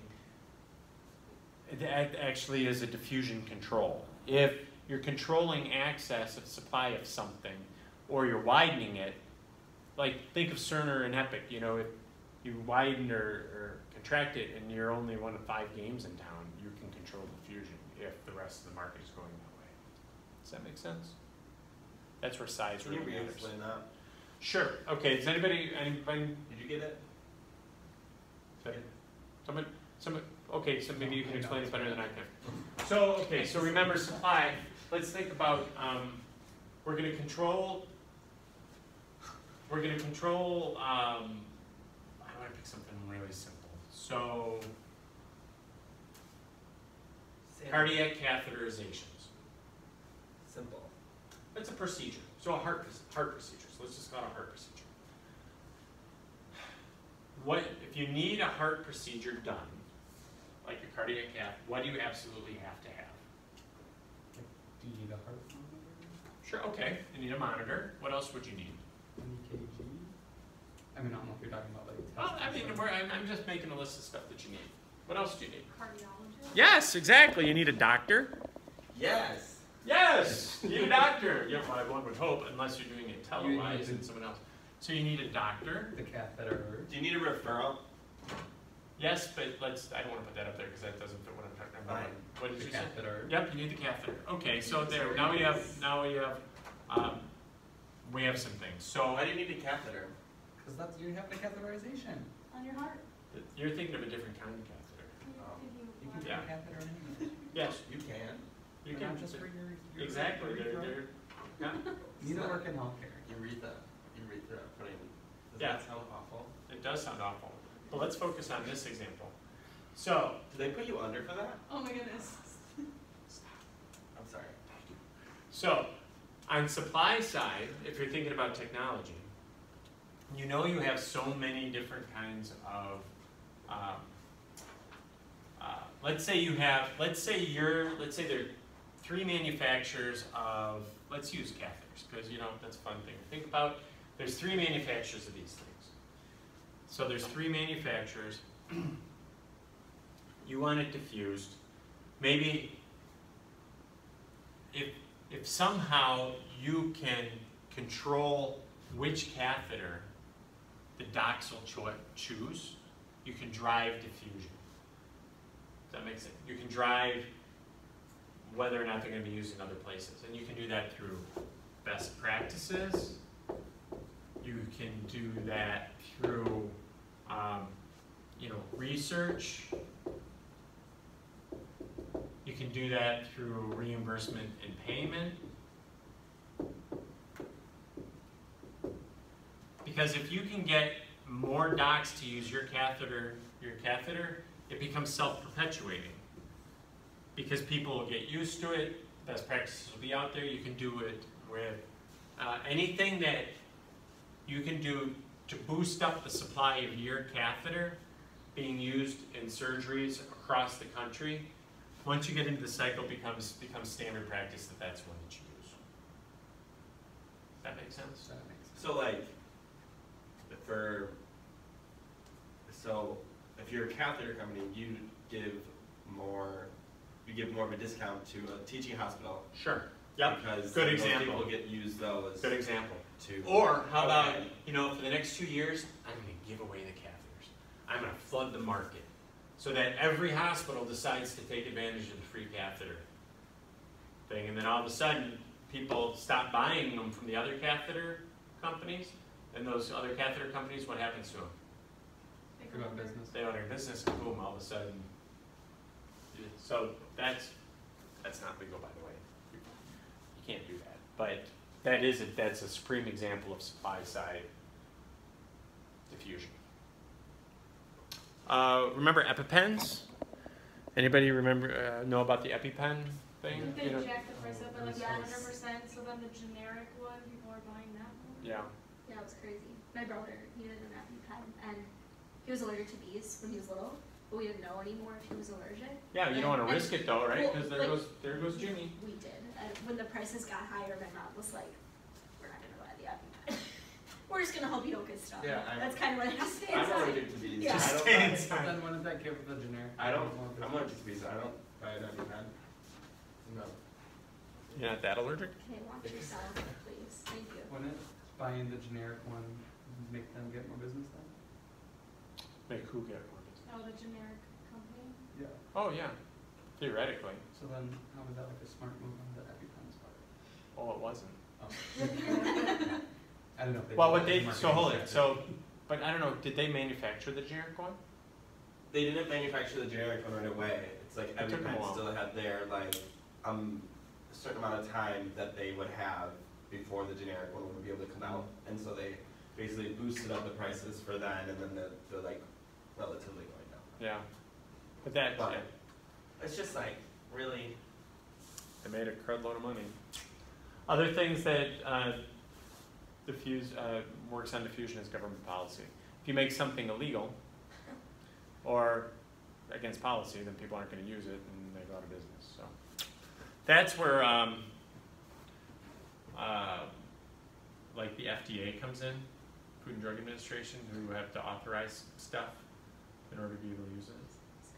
Oh, you know what? Look, I can go out and I'm going to They go can through all say, these. oh, you can't use this medication anymore because Right. there's been too many drugs. The next slides, we kind of went through what do these means. I forgot I put in the explanations. But so cultural beliefs and values. We Americans have higher expectations than some of our other members of countries. Like we use Canadians and Germans, that we think technology can help cure illness. We are not a palliative culture. Palliative meaning, let's just live with it and we'll feel good and we'll get the highest quality of life for as long as possible. No, it's like, get that disease out of me, cure me. That's in general, sorry, I didn't yell at you, but that's in general culturally what we are. Yeah. My Nana needs to be cured. Dang nabbit, use your technology to do it. It's essential that we have the most advanced stuff, and we'll pay for it. Now, that's one of the big things about, okay, why, okay, now I'm really getting into philosophy and economics around healthcare, but the perceived, alleged, I don't know, I don't want to get into a political conversation, but the gap between the haves and the have-nots, if there's less haves, this won't matter because people won't have the money to pay for the best of what's available. And for the longest time, the United States economy was a place where people bought the best. Think of cars. We buy, in general, Mercedes, Lexus, Acura, you know, all Infiniti. You know, people really, I don't know, maybe you know this, but who makes Acura? Honda. Who makes Lexus? Toyota. Right. Who makes Infiniti? Nissan. Right. Who makes, yeah, who makes Cadillac?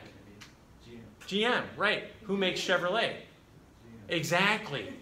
These are markets based on our cultural beliefs and desires to want and be willing to pay for the best.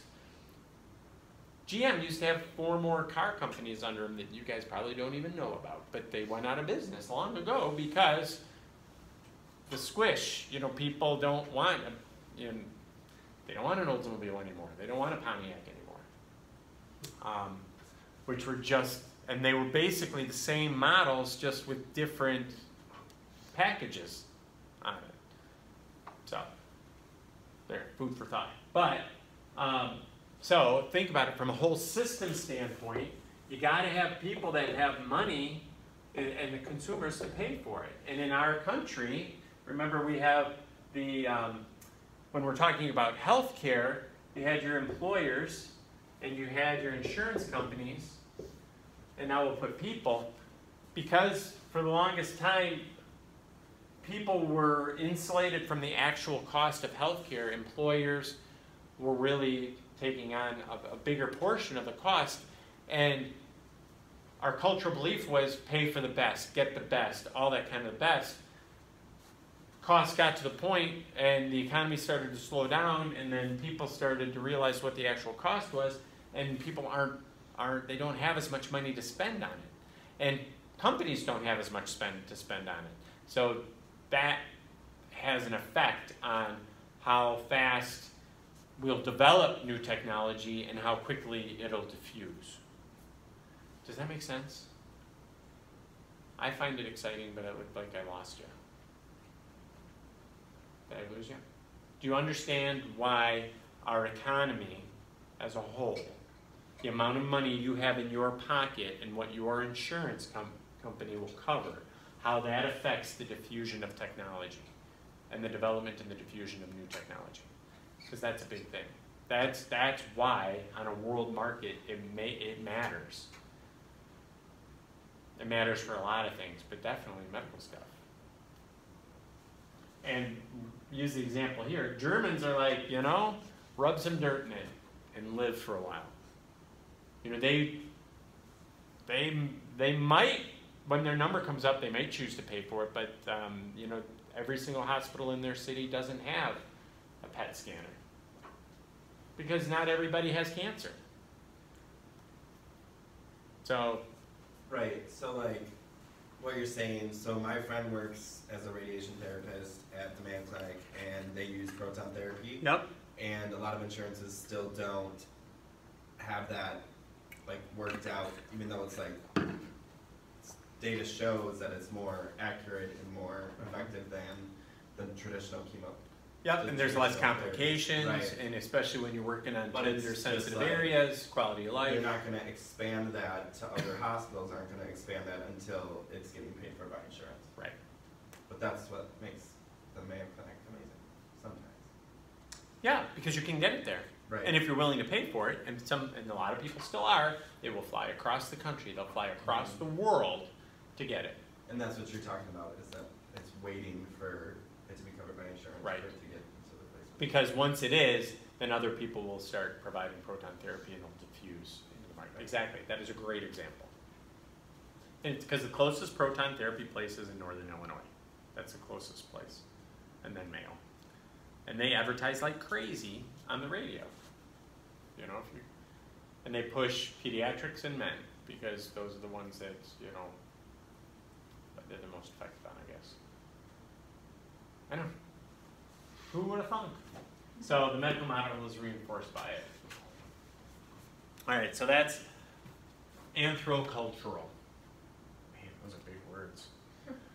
Specialization, we already talked about that, is that, the more you specialize, it equates to high quality, and everybody wants to be high quality, and you adopt the highest quality things, and it's not only pushing people into the technology and using the technology, then all of a sudden the profession starts to pull it too because everybody assumes it's good. And then, it trickles down into education and stuff like that too, because it just becomes standard. financing and payment, we already talked about that. If you get paid for it, it'll diffuse. It's still the case that most insurance companies follow Medicare's lead. If Medicare decides to cover something, odds are United won't be far behind, Blue Cross, Aetna. Why is that? Competition. They need to offer what their competitors are offering. Not Medicare. Oh, that was for Medicare. Yeah. Does I misread Medicare have that. to do a lot of research before they'll cover something because they have to make sure it's. They're a little more stringent. That's one thing. They are stringent. People trust the government. Believe it or not, people trust the government Because that they they're going to use- look into it. Isn't it because they use the policies created by Medicare too? Oh yeah, people adopt it. There's a lot of plagiarism. You look Yeah. at Medicare's coverage on stuff. It's It's good use. basically the same thing. Yeah, but I mean, basically. that could be a And then they can tweak it. right. Is this just regulations then? Well, Would that What- be? Is that the main reason, or is that what's not that? the main reason? For what? Was that the answer you were looking? No, the answer I was looking for was that Medicare is covering a larger and a larger and a larger portion of the population every year because of the aging of the population. So all of a sudden, if you have 45, 50% of your market covered by it, it's like, how can we not? Right, and then larger insurance programs have adopted their own Medicare policies, Right. so Yeah. Medicare programs. And So then they'll it's follow. Just like, they'll just be like, So yeah. that is a really good point. I wasn't thinking about that. The fact that United does have Medicare Advantage plans and stuff like that, it does become a competitive thing. That if straight Medicare covers X and United wants to hang on to that covered Medicare life, yes, for competitive reasons they will adopt it. I wasn't thinking of that. That's a good catch. Right. Thank you. I don't know. No, that was a great catch because they do because they're carving out portions of the Medicare business themselves, and for competitive reasons they want to keep it because they want covered lives and get that money. So, yeah. So basically, what you're saying is Medicare is a trusted source for things that should be covered. In general, yeah, Okay. What about Medicaid? Because isn't that by the state? it is. What's covered? Mm-hmm. What's your question? So like, you go by, so a lot of insurance companies probably go by the state's policies for, because that's what we do, we attach the regulatory policies of the state if we're gonna like give a contract for Medicaid. Well, they would because it's regulated by the state, so you'd have to follow the state's regular guidelines. The state is, But like, we do have some policies that are a little different though. I think, yeah. They don't hold as much weight because it differs by every state. So Arizona has a different Medicaid policy than Wisconsin and all over the place. So there's more communicating and mimicking than there was in the past. Right. A lot of it depends on tax revenue though, because any change in Medicaid will directly affect how tax dollars in the state are used, and it's very, very sensitive. And I guess I don't want to say it's more sensitive than the federal, but it sure seems that way. When people are messing with Medicaid, especially in states where there's a high number of Medicaid covered people, you see those issues come up in elections. Because you don't want to tick off your constituency. Because they get you elected. How did it get to be 7:30 and I'm only on slide 35? I don't think we're gonna make it. No, I'm going to make it. Technology, okay, we talked about that. Competition, you want to be the best in the market, keep going. Investment in technology is often necessary to recruit specialists. If you don't have the best technology, your best specialists might not come to you. So that's a big push reason. R&D. Government and private organizations in 2011, this is how much they spent. This is 57% of that was attributed to private pharmaceutical and biotech. So that drives diffusion. To me, again, I'm going to be crass about it. If you build it, they will come. If people are spending a truckload of money on R&D on something, by gosh, they're going to get people to use it. So, supply, oh, here we go. We resist supply side controls. I'm on slide 37. Other countries use it. here's okay, so we used that one, but supply side controls can also be equated to rationing. That's a good way to think about it. The government uses supply side controls by rationing, saying we're not going to cover it, we're not going to do it, we're not going to allow it. So you squelch, even though you're able to do it, they say do it at your own risk.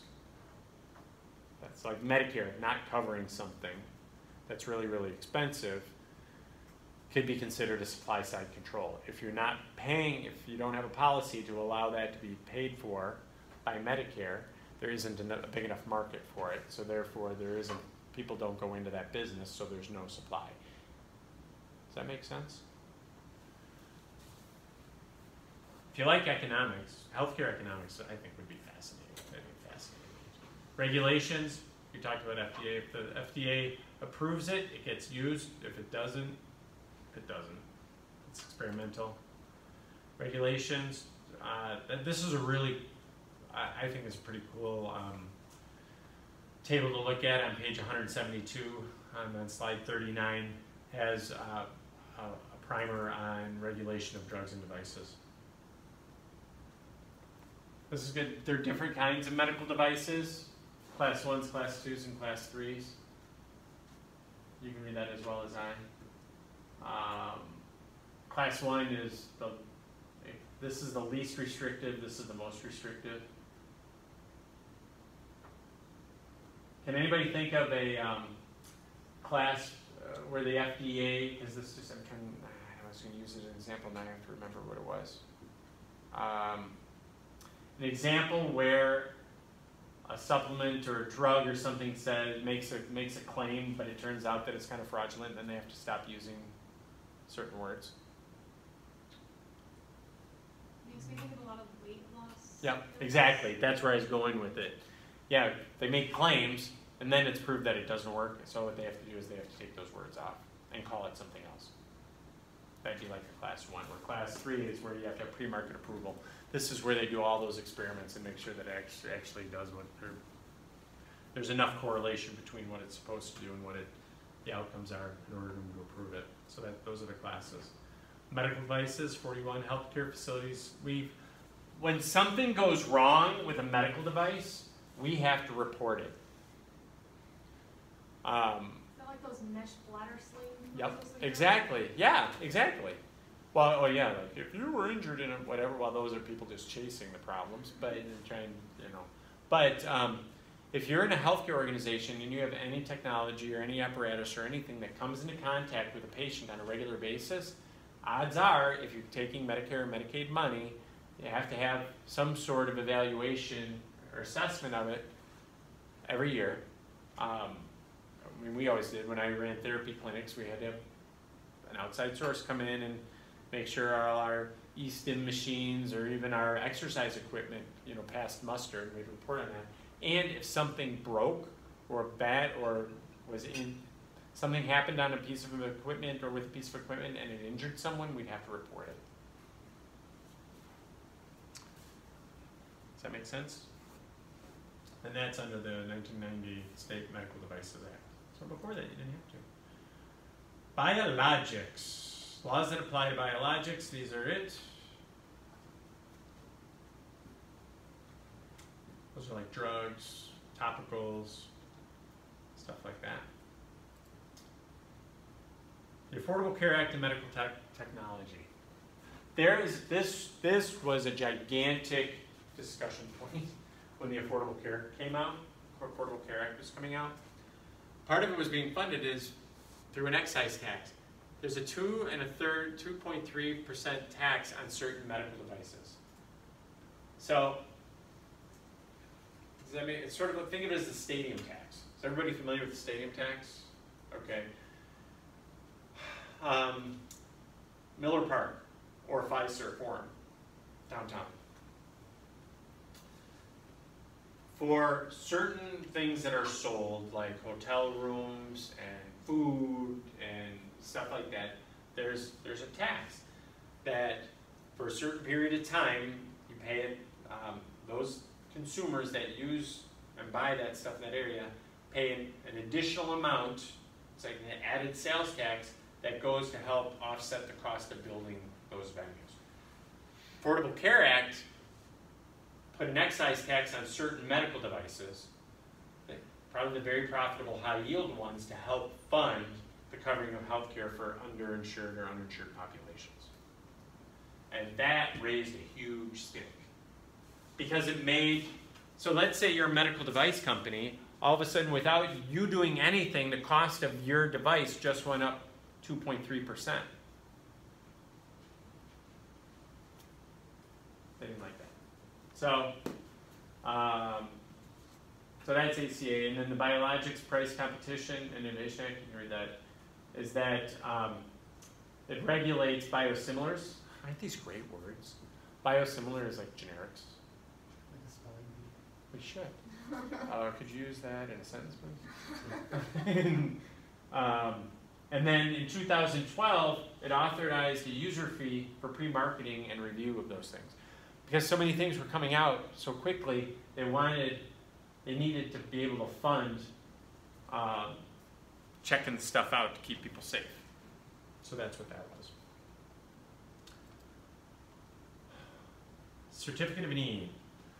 All right, certificate. See, we don't have certificate of need in Wisconsin anymore. When I was, I don't know, this is I'm not super proud of this, but one of my first jobs when I got out of graduate school in my fellowship and was working for a hospital here in the state, I was part of the team that dealt with certificate of need. And what that is for any major purchase, equipment or building or anything like that, you had to get a certificate of need. The state would say, yes, we need that, go ahead and do it. And the feds had it up until 1986. We had it a little longer here in Wisconsin. Some states still use it, but most states have, instead of forcing certificate of needs around this side, they try to get involved in the planning and exert control on that. So here, let me give you an example. You'd be like, well, that makes sense. Why wouldn't? You know, if you want to control it, use a certificate of need. Well, maybe. The way, at least when I was involved, the way they determined whether or not you needed to get a certificate of need was based on the total expense of the project. So, Hospital X, if your project costs $5 million or more, you need to get a certificate of need from the state before you go forward because it's a big capital expense, okay? So, let's say I didn't want to do certificate of need because it takes long. So how do you think you might get around getting a certificate of need for a $5 million project? Find ways to cut expenses so it's under $5 million. That's one way to make it a smaller project so we're not spending that amount. Yep, that's a really good way. What's another way? Yeah, I guess, because it's saying like new construction. Yeah. Maybe you just say it's like an improvement, not necessarily new. That's a good thing. Perhaps you do a renovation and not a new project. That's a really good one. That's one way to do it. Make it two $2.5 million projects. I know. I just gave away my secret for my first career. Job security gone. But yeah, so what we would do is just mess around with the projects, right? And the state was like, oh, that's not worth it. So we got out of it. But states still retain some control. They try to retain some control over planning and construction of new facilities because they're really big and they're really expensive and it's such a tremendous amount of resource. I think, I don't remember exactly, but I think the St. Mary's rebuild was like $236 million, which is a lot of money. Now, try putting a new wing on out of Medical College or Freighter and you're going to spend like that. But it's just, that's a lot of money. And where do hospitals get most of their funding? Who pays for it? We do. The patient. No. Taxpayers. Exactly, insurance. In the city of Milwaukee, okay, Sinai. So everybody know where Sinai Hospital is downtown, 12th and State. They have a high Medicare and Medicaid population. So if you have a lot of Medicare and Medicaid, who's paying for the health care in that facility? Exactly. And where does that money come from? The government. And how? Taxpayers. Yep, by way of who? Taxpayers. So if I'm going to build a $236 million hospital, where's that $236 million going to come from? Taxpayers. It just is. So that's why if you're wondering why are they interested, it's because so much of healthcare is funded through federal programs, and also employers would say the same thing. It's like, hold it, because remember, insurance companies are getting a lot of money from the employers too. On average, at least 25 to 30, 35, 40, 45, 50%, don't I sound like that, whatever, an auctioneer. But half of it comes from employers as well. So they think, hold it, you're building a $236 million hospital, you're going to generate business for that. Where does that come from? Through insurance, which employers pay for a lot of it in our country, because that's where we get it. So they're like, hold it. You know, wouldn't it be better to use that $236 million perhaps to build a new manufacturing plant that competes with the one in Korea, so that we bring jobs and generate more jobs, so we can at least pay for the $150 million hospital we bought 17 years ago? It's all in how you look at it, I guess. I'm just offering different ways. But that's, if you think about it, that's why the state was like, hey, let's get into certificate of need. We will help these people out. But then you have people just trying to figure out how to find the loopholes and drive their trucks through them. So, and this is, okay, so I kind of, on slide 45, why there's controversy. Does it really work or not? No effect in the adoption of certain technologies. So it doesn't have anything to do with buying that robot. It's, building. It's not effective in reducing costs, really, especially it made for the development and construction side, but not necessarily technologies across the board. And there was no connection between certificate of need and you and me and you and you and you on your spending on healthcare. It didn't have any effect on reducing per capita.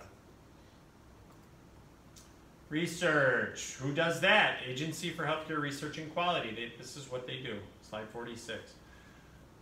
They look on quality, cost, reduction, and better access. That's their whole agency. And they assess technologies, see if they hold up under snuff.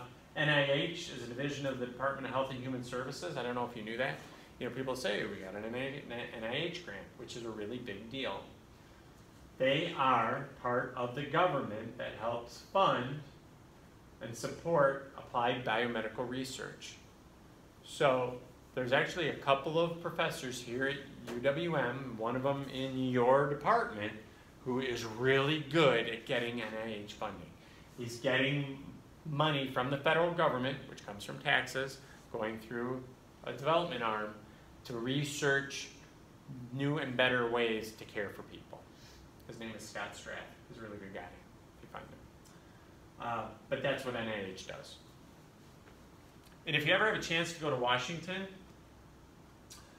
and you go visit like the Smithsonian and stuff like that, which is really cool. Those are the museums. Stop by at the NIH and look at their applied research. It's some of the stuff is really, really cool. They have biomed labs, and it's a campus with a bunch of buildings, and you can go look at it. It's just these really smart people doing really cool stuff. So what does technology do on the quality of care? Well, this is sort of another duh slide. You can read it. But new treatments, new diagnosis, and treatments. A lot of the technology right now is working on effectiveness, because healthcare is so expensive. Trying to figure out how to be more efficient. I'm sorry. Efficiency and effectiveness, two different things. Trying to be more effective. Efficiency is how fast can you do something. Like, let's say computers did a really good job of developing efficiency or perceived efficiency. It did processes faster and faster and faster. But what's one of the problems? What if you're making a mistake? Well, you're just making mistakes faster and faster and faster and faster. Effectiveness is getting more benefit from whatever's going on. Does that make sense? So efficiency is speed, effectiveness is bang for your buck. Less invasive, that's a big thing. So many things can be done in outpatient and through little laparoscopic cuts in your body than ever before. Safer procedures. This is a question not on the slide. Who has not taken Chapter 5 quiz yet? Okay, if you don't know. Okay. Probably not, 'cause I don't remember. Because I wanted to go over the quiz too, just to give you a heads up on the quiz. So, What was that? 6. so what's Is that? this week 5 or week 6? 5. 5, okay. Yep. Yeah, week 5. Yeah, week 5, chapter 5. Gene therapy, this is technology, better outcomes, which, how is that measured? Right now, quick recoveries, how quickly are people getting out? Increased life expectancy. Also, decreased readmittance, that's a big one. But assessing individual technology is still necessary and takes a long time, and that's where the FDA comes in.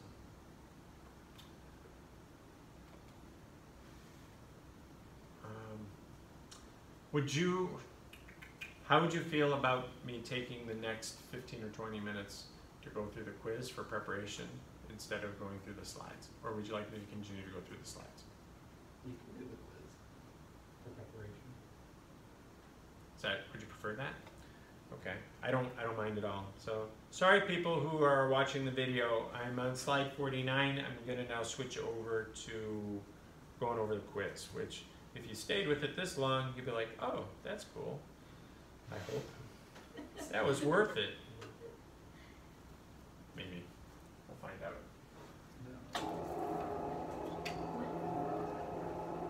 All right. So chapter 5, if you haven't looked at it yet, it consists of, I'll tell you, 30 multiple choice in 12 true falses. And I'm just going to go through each of the questions and give you an indication of what you should look at. I highly recommend you read the chapter because it's really, really good, and at least at the rest of the slides too. So,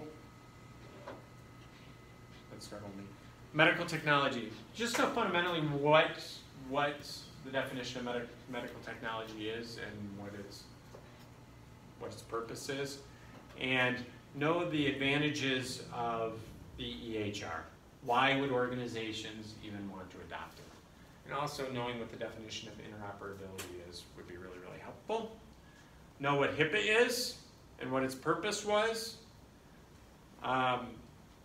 We talked about the pros and cons of telemedicine and telehealth, and know the difference between asynchronous and synchronous telemedicine is. Yep, so know that.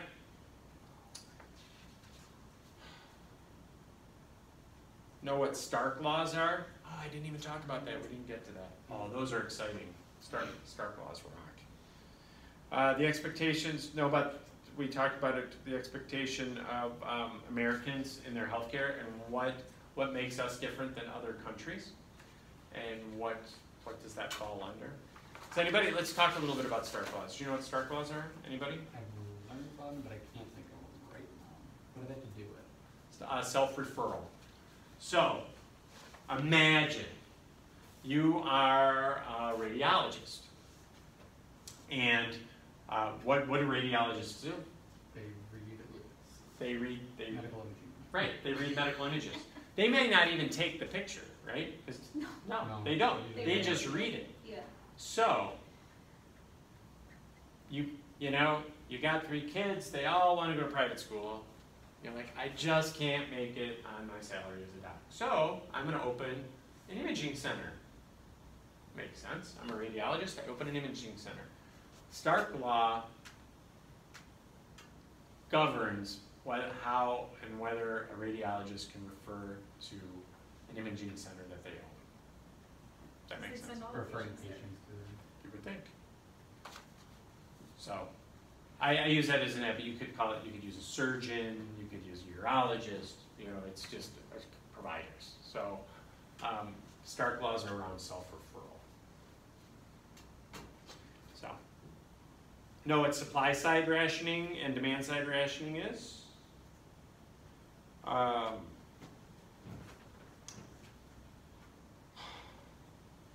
No, there's quite a few questions on the different legal laws and acts. For example, Food and Drug Act of 1906, Food and Cosmetic Act, the Kefauver-Harris Drug Amendment, the Patriot Act, Accountable Care Act, know what all those are. So go through the chapters and the slides and know what act does what. There's a lot of good ones. And I'll urge you, because this might be good preparation for the final project. Thanks, Dennis. Where's my eraser rag? Or my marker? If you look at, you know what, and I'll respond to your question. The question earlier was, could you please post an example of a well-written, at least structure of a well-written causal loop analysis would be? Yes, I will do that. But to think about, if you, in a final project, picking a particular piece of legislation, like one of those acts, and showing how it has an effect on a certain population, on a behavior. See, this is my image of a white goose in a snowstorm. You notice I'm pointing and I didn't write anything. That was a joke, people. Man, that was funny. Nice. Your nose is brown. But using a piece of legislation on what the hope was. Like I tried to do that with the Affordable Care Act.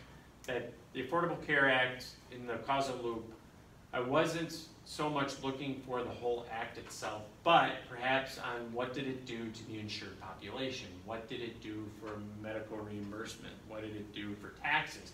You could pick anything in the Affordable Care Act and then find 4 or 5 things that affected that and figure out, you know, what your loop was. Any piece of legislation is, especially a historical piece of legislation, is great for causal loop analysis because you can see what they did and then look forward a little bit to see what effect it really had compared to what the premise was when they passed it. I don't think there's any piece of legislation, especially in healthcare, that worked exactly like the people who wrote it thought it was going to. And that's great for causal loop. That goes the same thing. Now this is life lesson stuff. The reason why I want you to grasp causal loop is I think it's a good management tool. That if you can analyze quickly behaviors and reactions and purposes in a managerial business sense in a healthcare organization, just as you're making decisions on even how to manage day-to-day operations of a team or a project, the whole cause, and thinking, you know, why, or what might happen. I personally believe that level of system thinking, even applied at the lowest levels of, you know, a 3-person department on a project, that's the kind of skill you need to run the big organization. You're cutting through the crud and predicting what would happen. And I want to help you increase the odds that your prediction will be correct. Does that make sense? Because I could see why you're thinking, why are we doing cause and effect? I think it's a really effective management tool. And it applies to everything. But, okay, that's enough of my public service announcement on why I think this class is great. Remember we talked about the different classes of medical devices, class 1, class 2, class 3. Know the difference of all of those. Know what the Safe Medical Device Act was. I already talked about that. Know what certificate of need laws are, what the purpose was.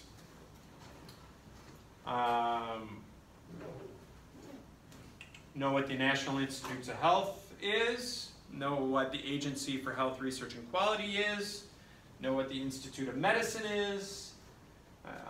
American Health Quality Association, the HQA, know what that is and what they do.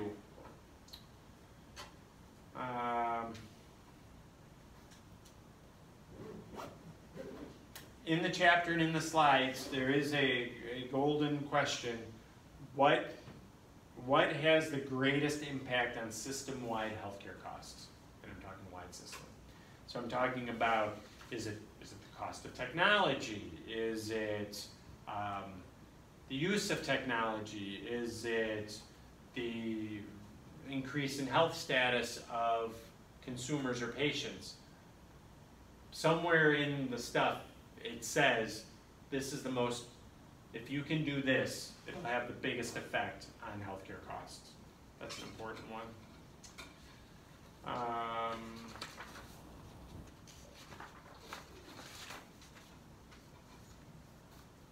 Know what clinical trials are. Know what the Institutional Review Board is, or the IRB. Know the difference between effectiveness and efficiency, or efficacy and efficiency is.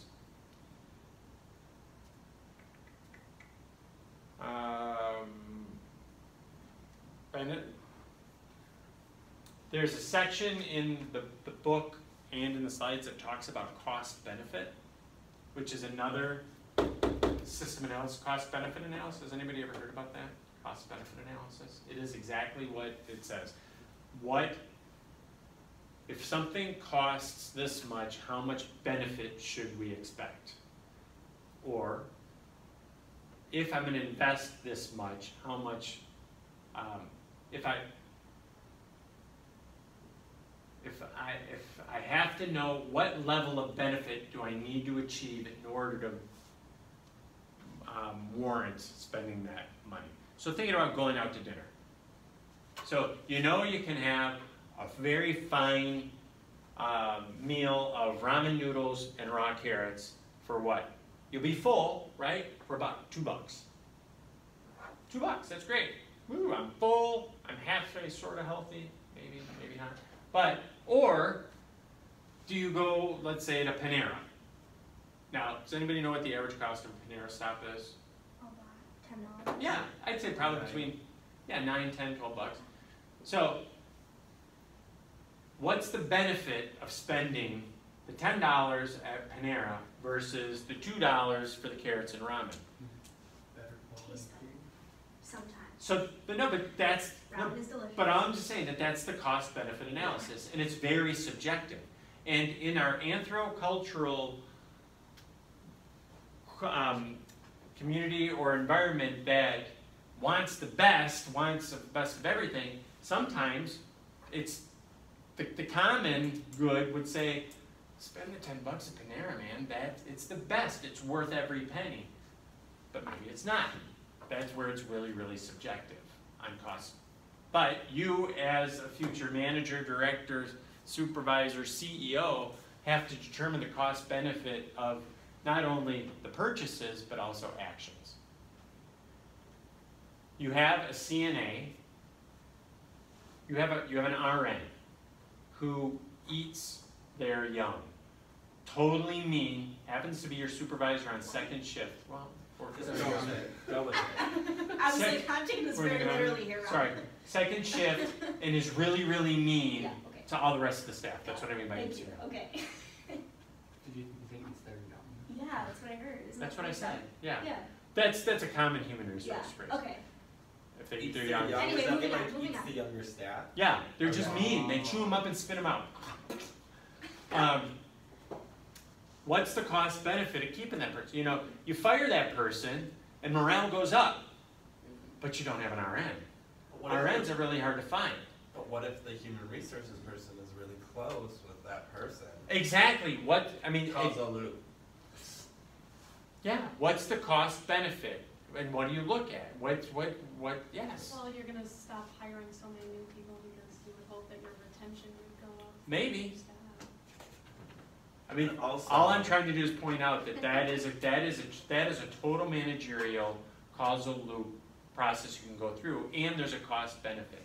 You're going to lose an RN. It's going to cost you on average it costs the equivalent, to replace anybody, it costs about 10, on average, 10 weeks of whatever their employment was, 10 to 12 weeks. So you assume if they make $10,000 a year, let's make it $12,000 a year because that's easier math, then it's going to cost about $3,000 to replace them at a minimum, plus the lost productivity of time while they're not there. So is it worth the lost productivity and the $3,000 to get rid of that person? Maybe, maybe not. Don't know. If you can't see as many people and get reimbursement for as many people because you don't have a provider there, maybe it's not because you're not generating revenue. I don't know. That's an example of cost-benefit analysis. So there's a section in there that talks about it. There's a section in there on measuring cost efficiency. So you have cost benefit, but also cost efficiency. I will get it out. So know what that is. Let's see. At some point, marginal benefit equals marginal cost. So you're going through a cost benefit analysis. Know what that point is called and what it means. At some point, cost benefit. We talked about this on the first day. And this is the chapter it came out of. At some point, it just makes sense. So know what that's called. What is that called again? I don't know. You're It's searching in the for book. answers. That's the beauty. You're searching for answers. Aren't we all?